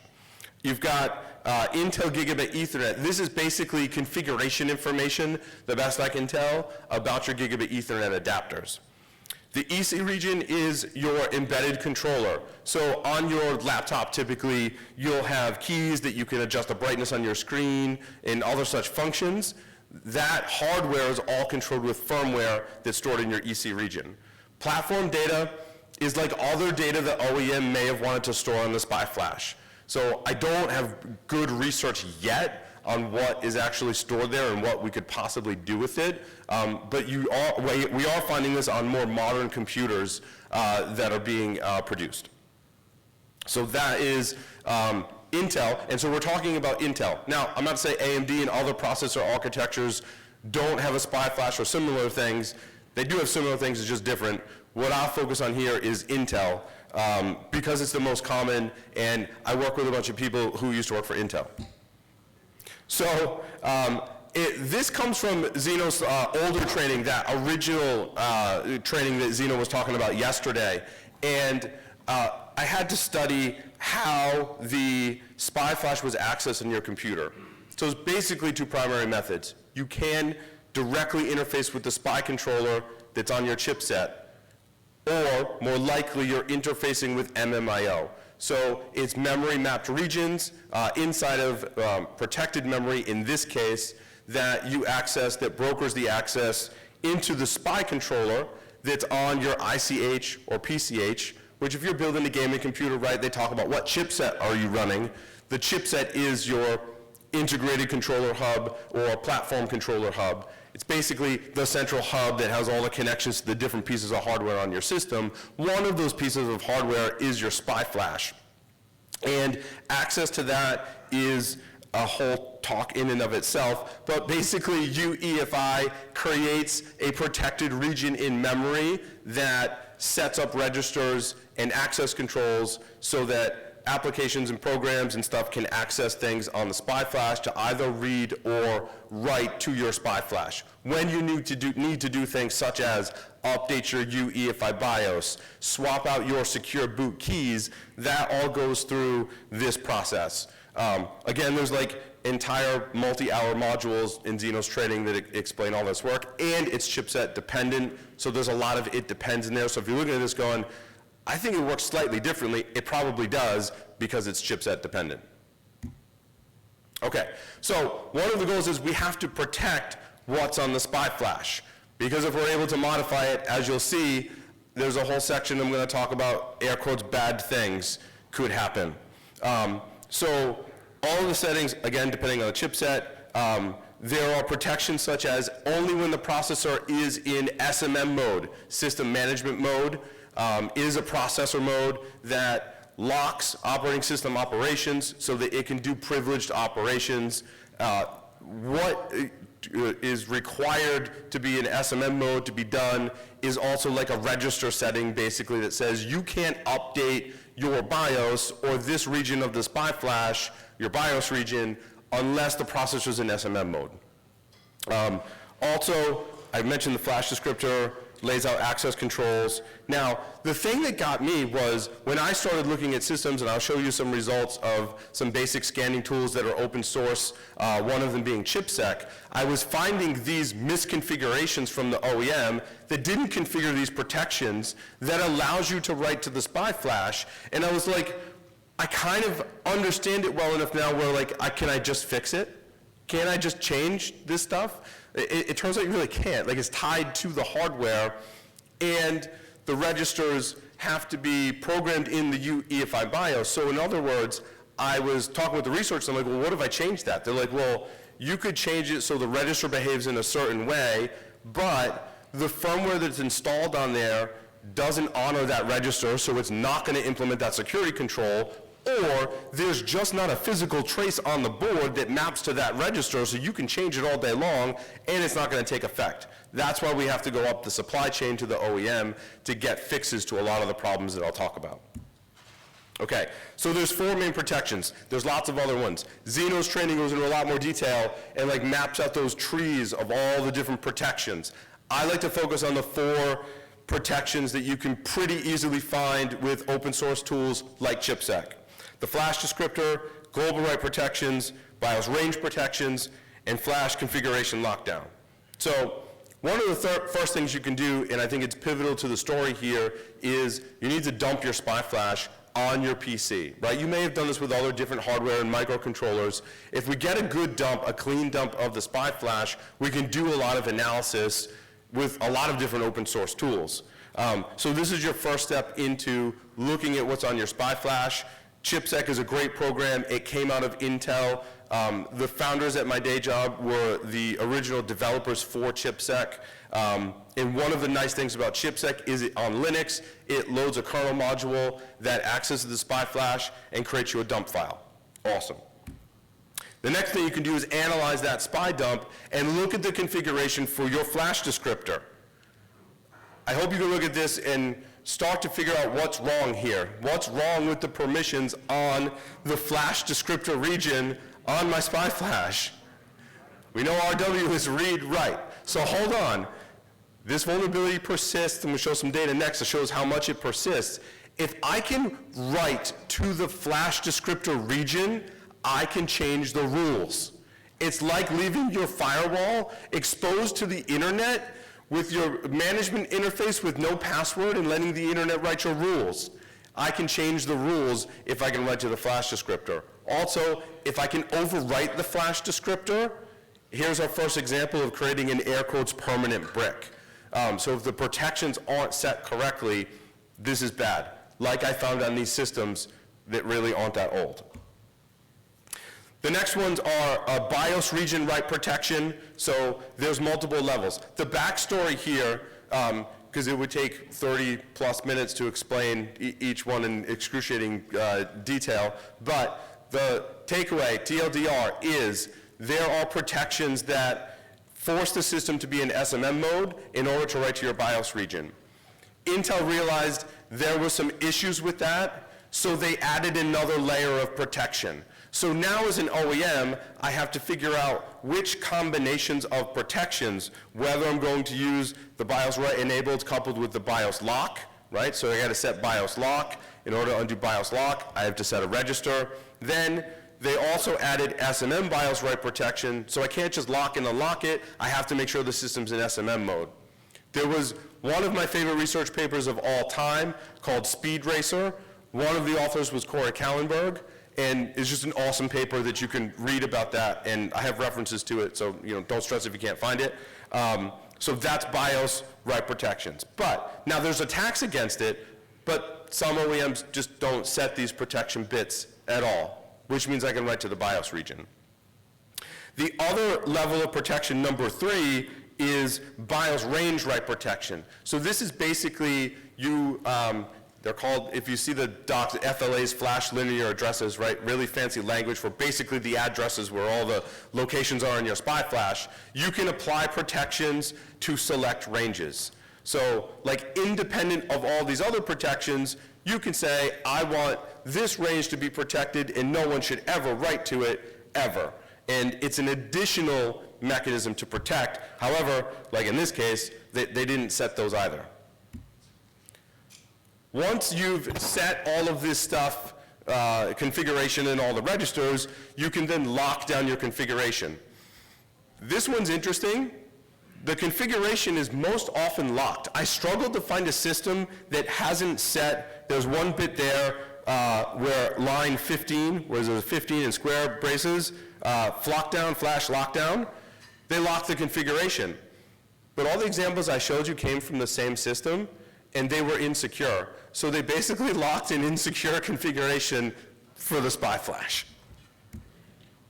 Okay, so that was a primer so that I could now get into some research. When I started at Eclipsium, I saw this one line item on a spreadsheet that was tracking stuff that we wanted to publicize, and I was like, what's that? And it was this 5-year-old amazing research paper where we had analyzed all of these spy flash configurations in firmware, in spy dumps, and created this great document.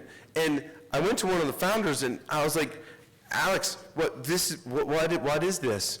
And I'm like, did you ever release this? He's like, no. I'm like, can we? And that's why I'm here. That's actually what started this whole thing of me presenting here. I was like, dude, this is really cool. We have to talk about this. It's awesome. And then he goes, yeah, we should update the research. I'm like, that's even more awesome. So let's take a look at what we got. In our database, the other thing I realized at Eclipsium is that we call the internet and we download as much firmware, mostly UEFI firmware, that we can find on the internet, and we stuff it in a database. And then we had a data scientist who is an amazing, awesome ninja, Adriana, look at the data, and I was like, well, this is really cool. We've got all these firmwares, over 100,000 firmware.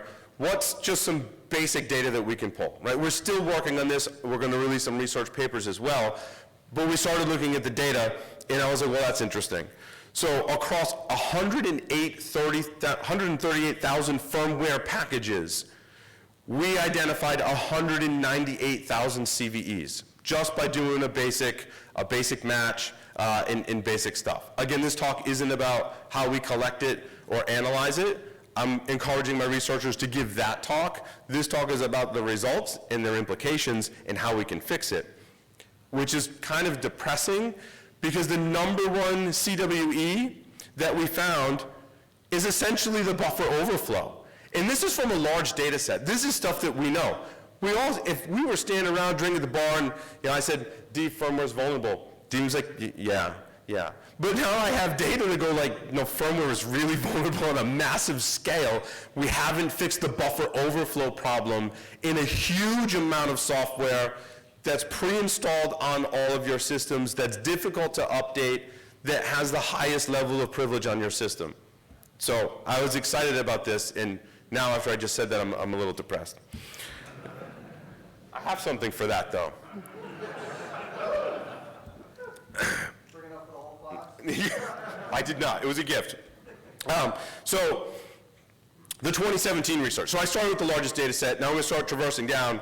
The smaller the data sets get, like more information can be extracted. So the team analyzed 32,000 pieces of firmware and found that 3,400 corresponded to basically 502 modules lacking basic firmware protections. In the context of this research, we were able to pull the firmware image file, not the SPY flash dump, but the firmware image file, unpack that, reverse engineer it, look at the SPY flash and the descriptor region, and determine that it was missing protections. So that's what this data is referring to. MSI and Gigabyte account for a majority of those. But that doesn't mean if you buy server level gear that you're safe either, as you'll see in a couple slides. But, and I don't want to pick on people or name names, MSI, but when I got to Eclipsium, I was like, my friend Tyler said I should buy this awesome MSI laptop. And I'm like, this thing's great. 4K screen for looking at spreadsheets. And, but I looked at the UEFI, and my coworker's like, no, we don't buy MSI, because it is of the firmware. I'm like, you actually take that into account when you buy a PC? And they're like, yeah. And then I looked at it, my firmware is vulnerable, and it hasn't released an update in over 2 years. I mean, this was a laptop I bought 2020. There's no firmware update for it. It's misconfigured, it has vulnerabilities, and there's nothing I can do about it because the OEM has to put all those pieces together in the exact configuration. So, and we show that in our data. Some manufacturers pay more attention to this than others, but it's model specific. It's not to say they don't make mistakes, which they do. And again, trivial to install firmware implants or brick your system. Because the other thing is, if I'm starting to overwrite these regions, which I'll walk you through in a moment, that if you start mucking with that, you can't just apply an update. Updates are like a small update package, typically in a capsule, hopefully signed, which is something else we'll talk about in some other research, but that's just like a portion of the update. It's not the whole SPY flash. If I corrupt the SPY flash, I have to rebuild the SPY flash, and your OEM has to provide that to you, or you have to take a backup of it, or you have to hope it has a backup SPY flash, which do exist on some systems. So this is kind of the breakdown.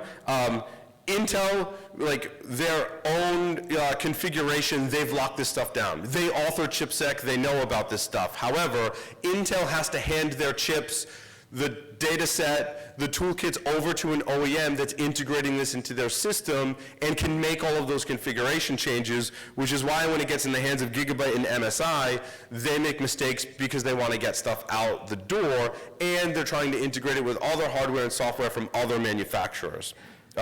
So that's kind of the breakdown of the 2017 data. Our updated data. So we analyzed over 15,000 live images. So these are not firmware images we pulled off the web. These are actual live systems that we were able to do a SPY dump and analyze and see what was there for vulnerabilities.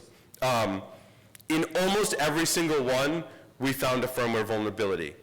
Not because the fixes for that said vulnerability don't exist, largely because folks aren't updating their firmware, which is interesting. And these are live systems that come from a data set of like systems actually out in the wild. So again, people aren't applying their firmware updates because pretty much all 15,000 had some kind of issue.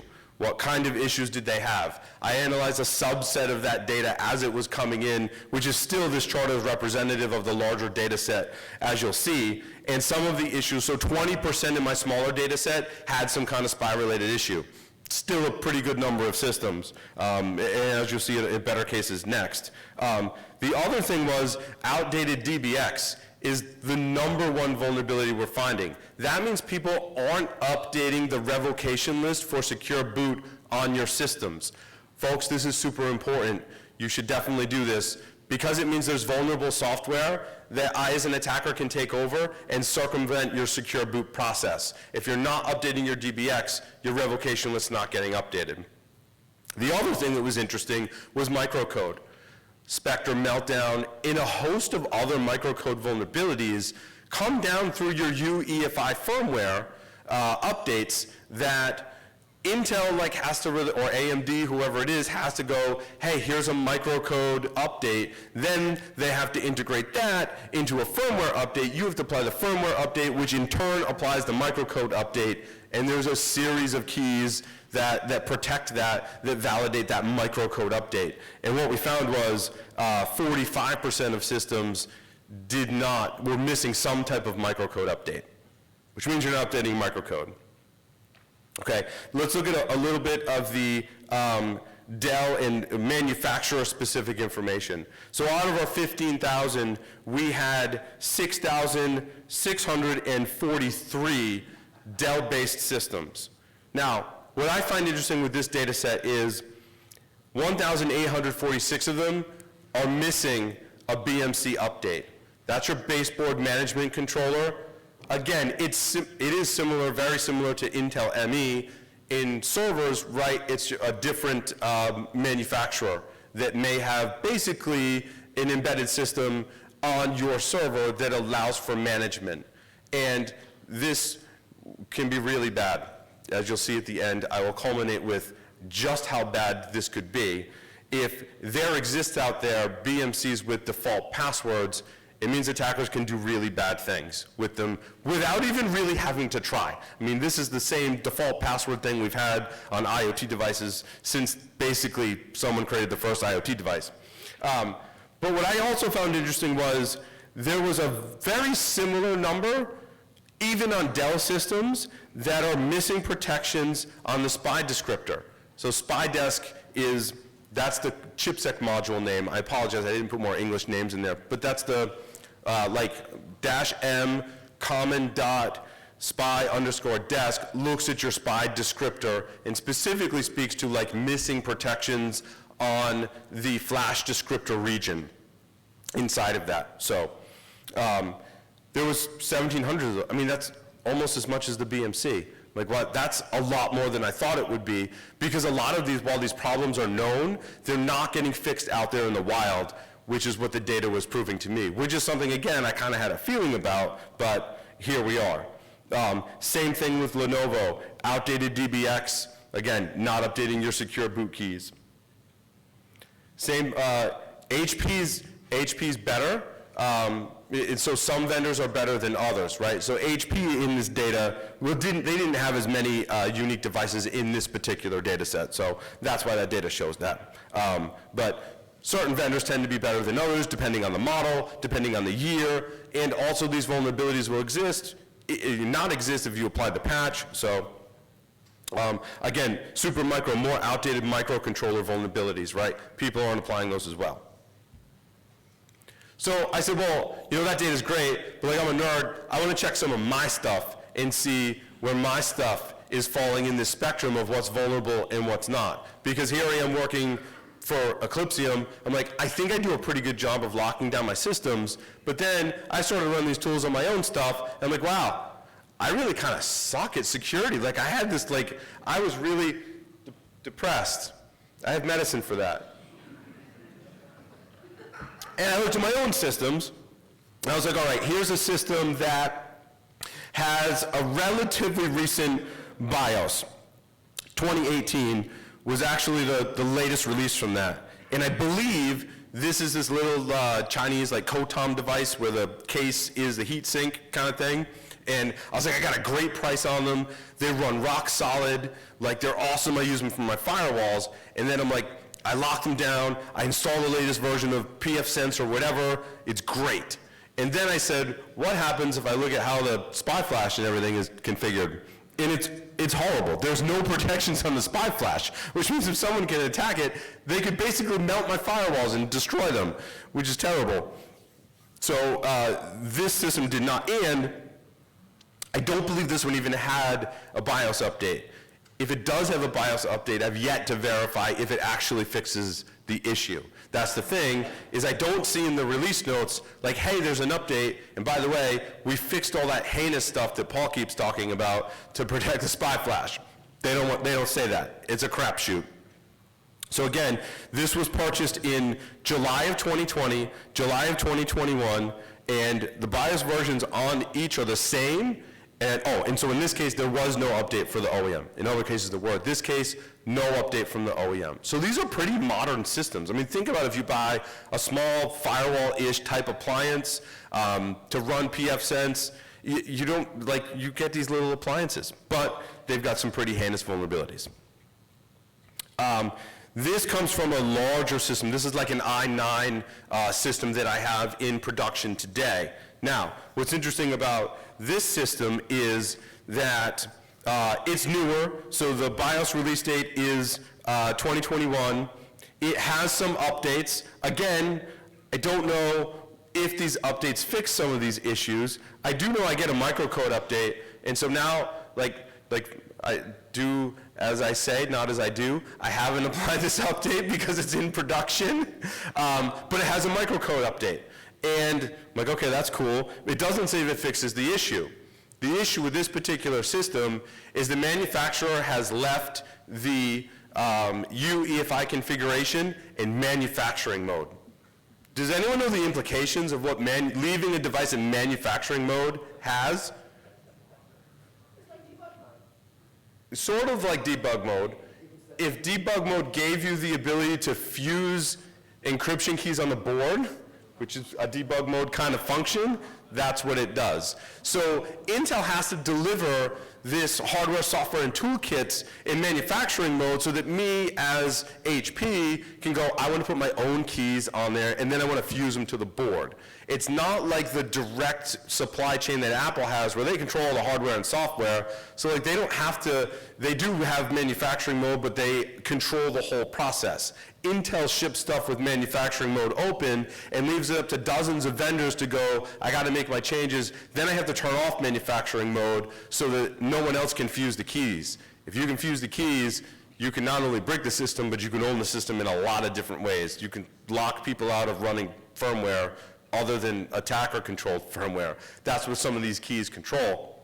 So in this case, the manufacturer that I was probably MSI. Did I say that out loud? MSI, yeah. MSI shipped this and didn't enable manufacturing mode.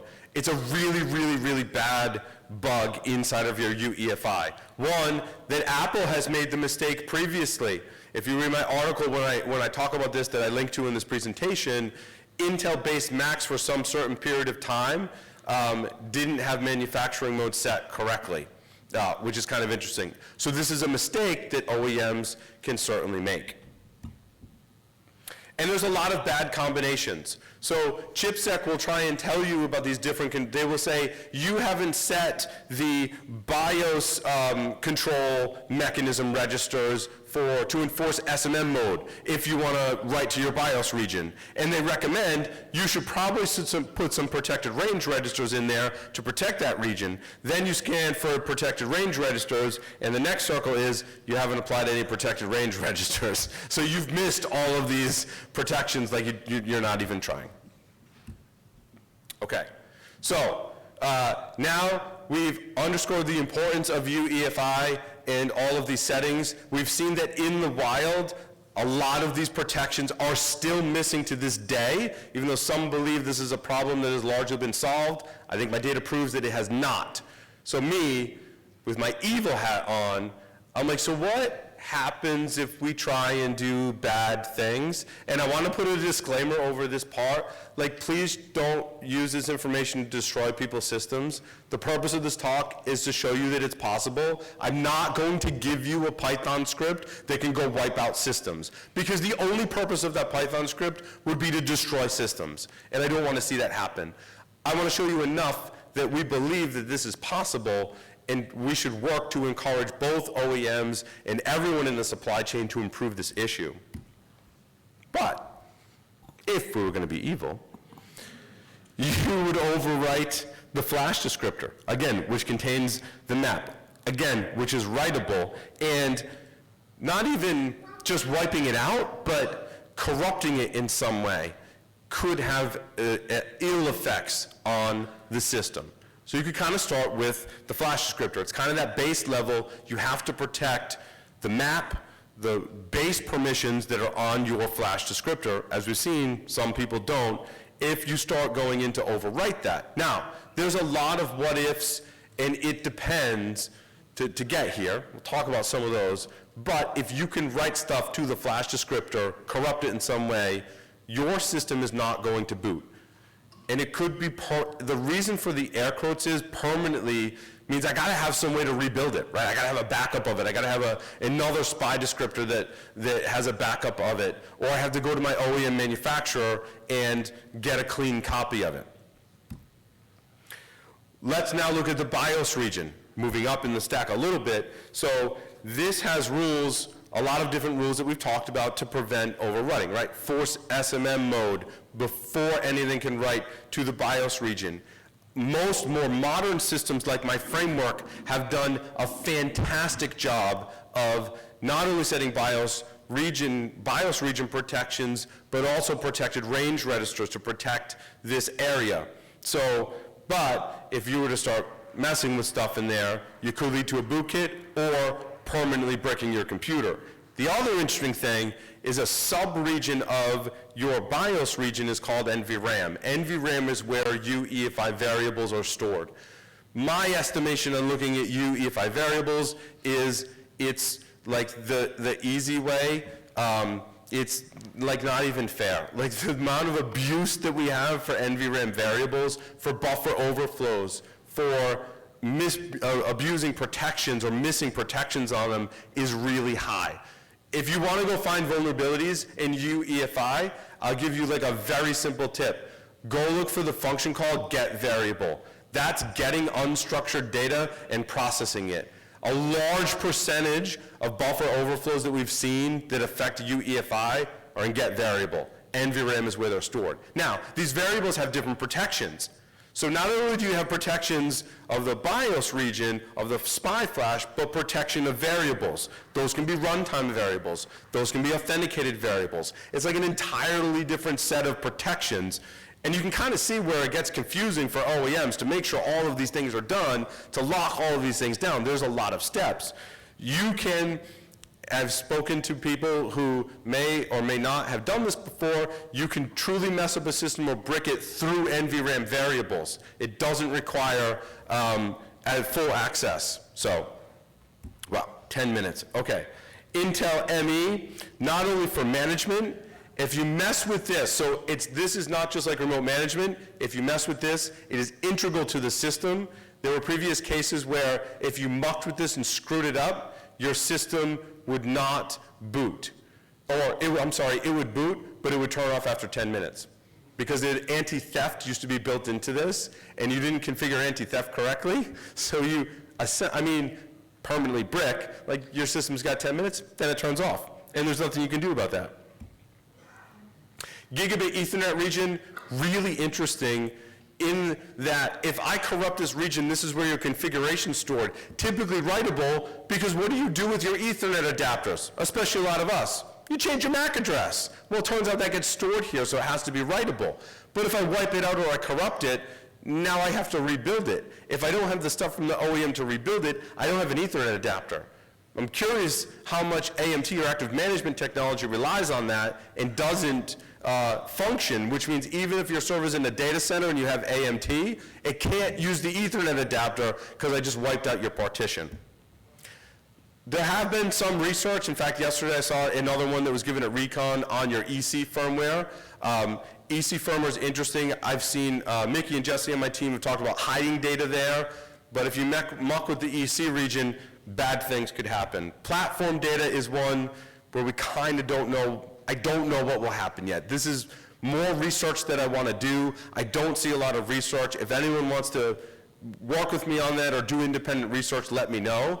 I want to do some kind of heuristics across all of our like 15,000 firmware images as a next pass to go, what's in platform data? What can we analyze? What can we do like a histogram plot to see what differs between it? Okay, so if you want to do bad things, you want to mess up systems, look at ChipSec. Academically, with permission, disclaimer, don't say Paul told me to go wipe out systems at ShmooCon and it was fun. ChipSec has the ability to do it. Flash ROM has the ability to do it. Little known fact, Flash ROM has the ability to do it as a non-root user depending on the configuration, which is kind of interesting. You can ask me about that after. RW Everything is a Windows application that attackers have used to do it as well. Also, be careful if you're working with your SPY flash, or, I mean, if you want to blow it up, don't be careful.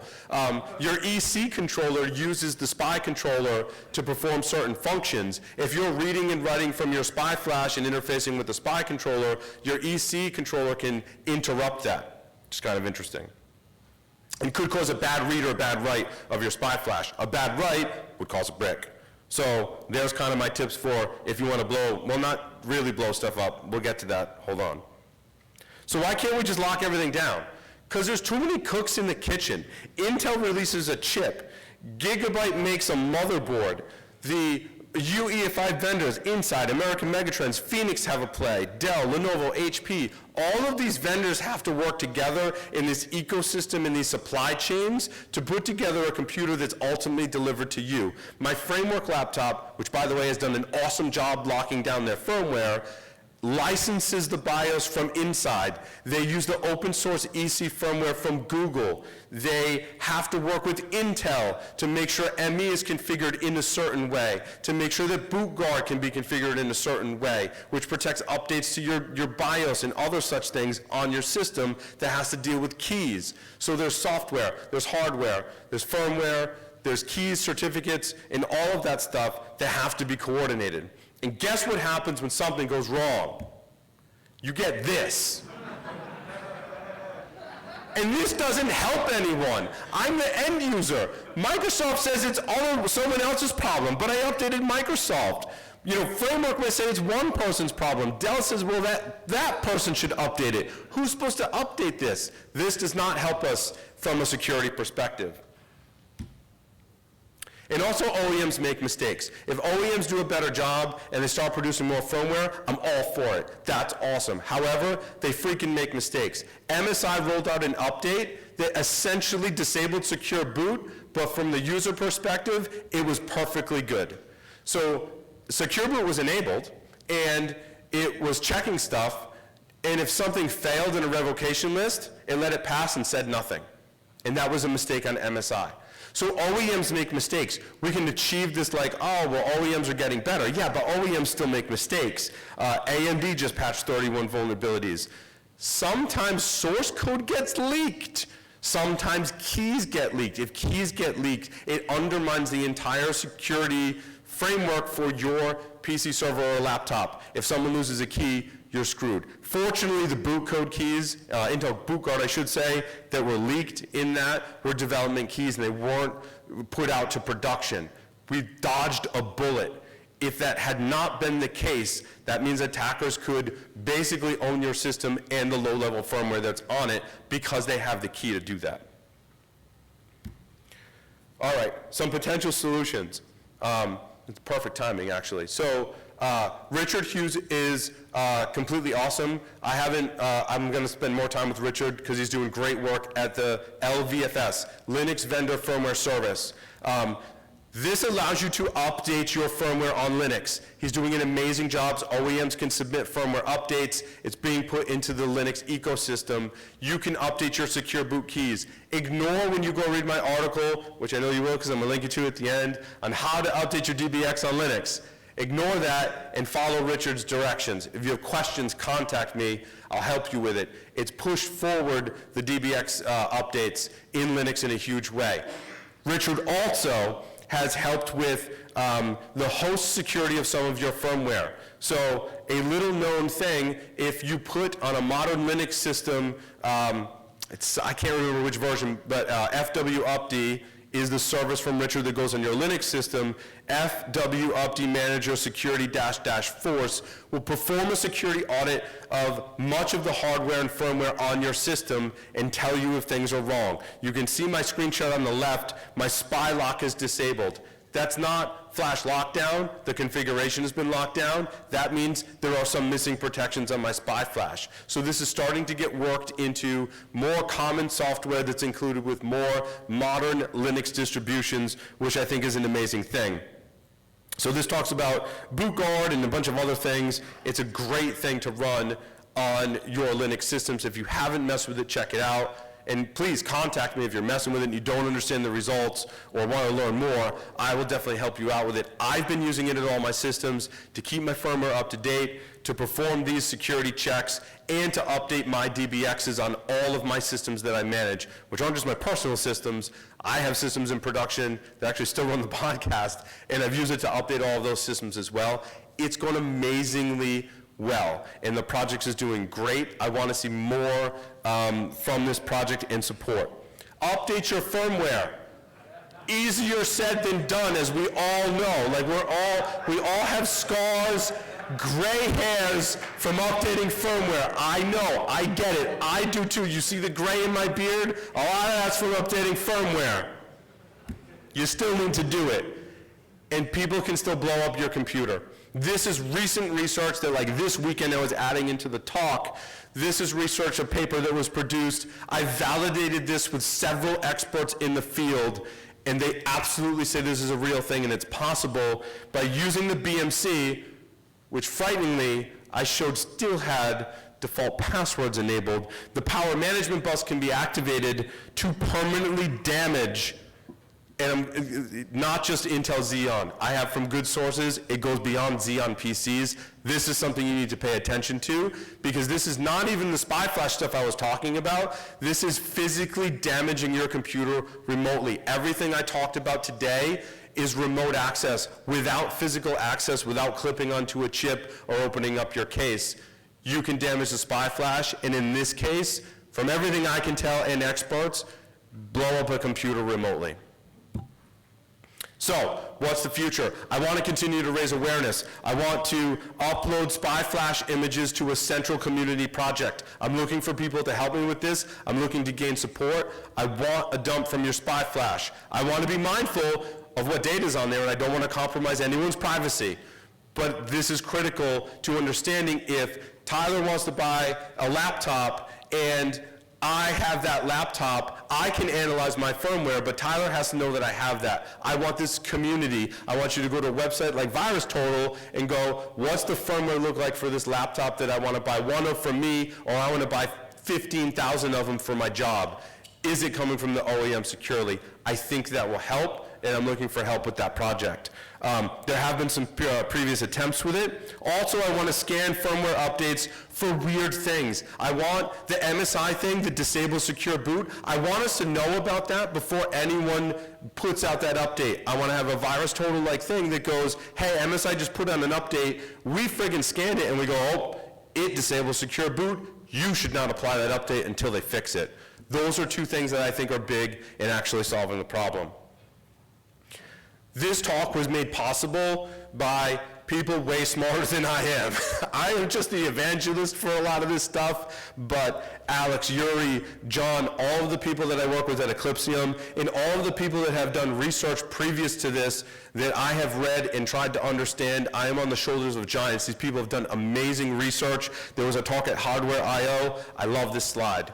Just a little bit about me. I do a podcast and I work for Eclipsium, and I'd love to talk with any of you about trying to solve some of these problems we have with firmware. And make sure I will publish these slides, I promise, and these are all the things that I worked on that kind of led up to this talk that dive into a lot more details in some of the areas. So Thank you.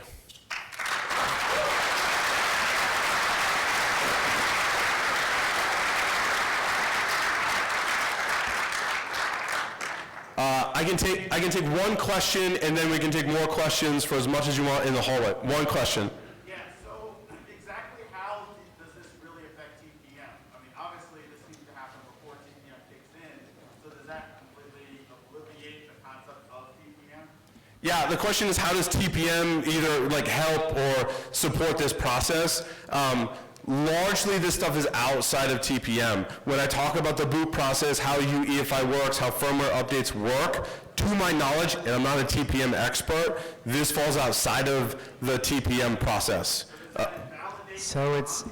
I don't think it invalidates the process. I think TPM is used for something different, but again, I haven't started studying. We're working on a project to evaluate the TPM on your computer, so I can tell you a little more about that. But again, in my research, I haven't seen where TPM could help or hurt this process. So I'll take that question. Yes. It depends on the chipset. If the TPM is part The answer is always it depends. if the TPM is not a discrete module, but it's part of like Intel ME or AMT, all this applies. If the TPM is a separate chipset, then maybe it could measure, but if you brick the boot, like the low levels of this, the TPM never gets power. Right. Like it doesn't start, right? It still has to load before it can measure to keep going. So why use TPM if you can circumvent all of this? Because, well, this could brick the system, sure, and you could prevent it from booting, but somebody could also, in some of the higher layer OEM sections of that, memories, words, could load something malicious. So the system comes up, but there's a malicious payload in there that might, I don't know, say rewrite your root password or siphon stuff off, and the TPM could measure that. Cool. Thank you.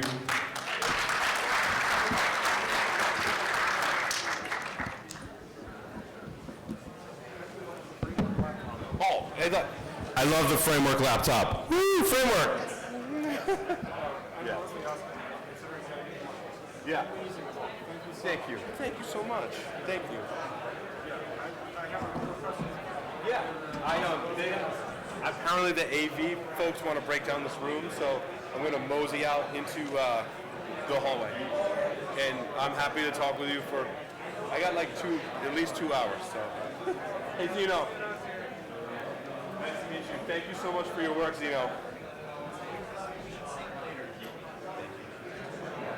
That's awesome. There's not very many that did. Yeah. Sometimes it is on purpose, though. There's a legit, yeah, sometimes there's a legit, right. And then locks it. Yeah.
then we lost your thing and I had to redraw it. Oh no, I had a mistake.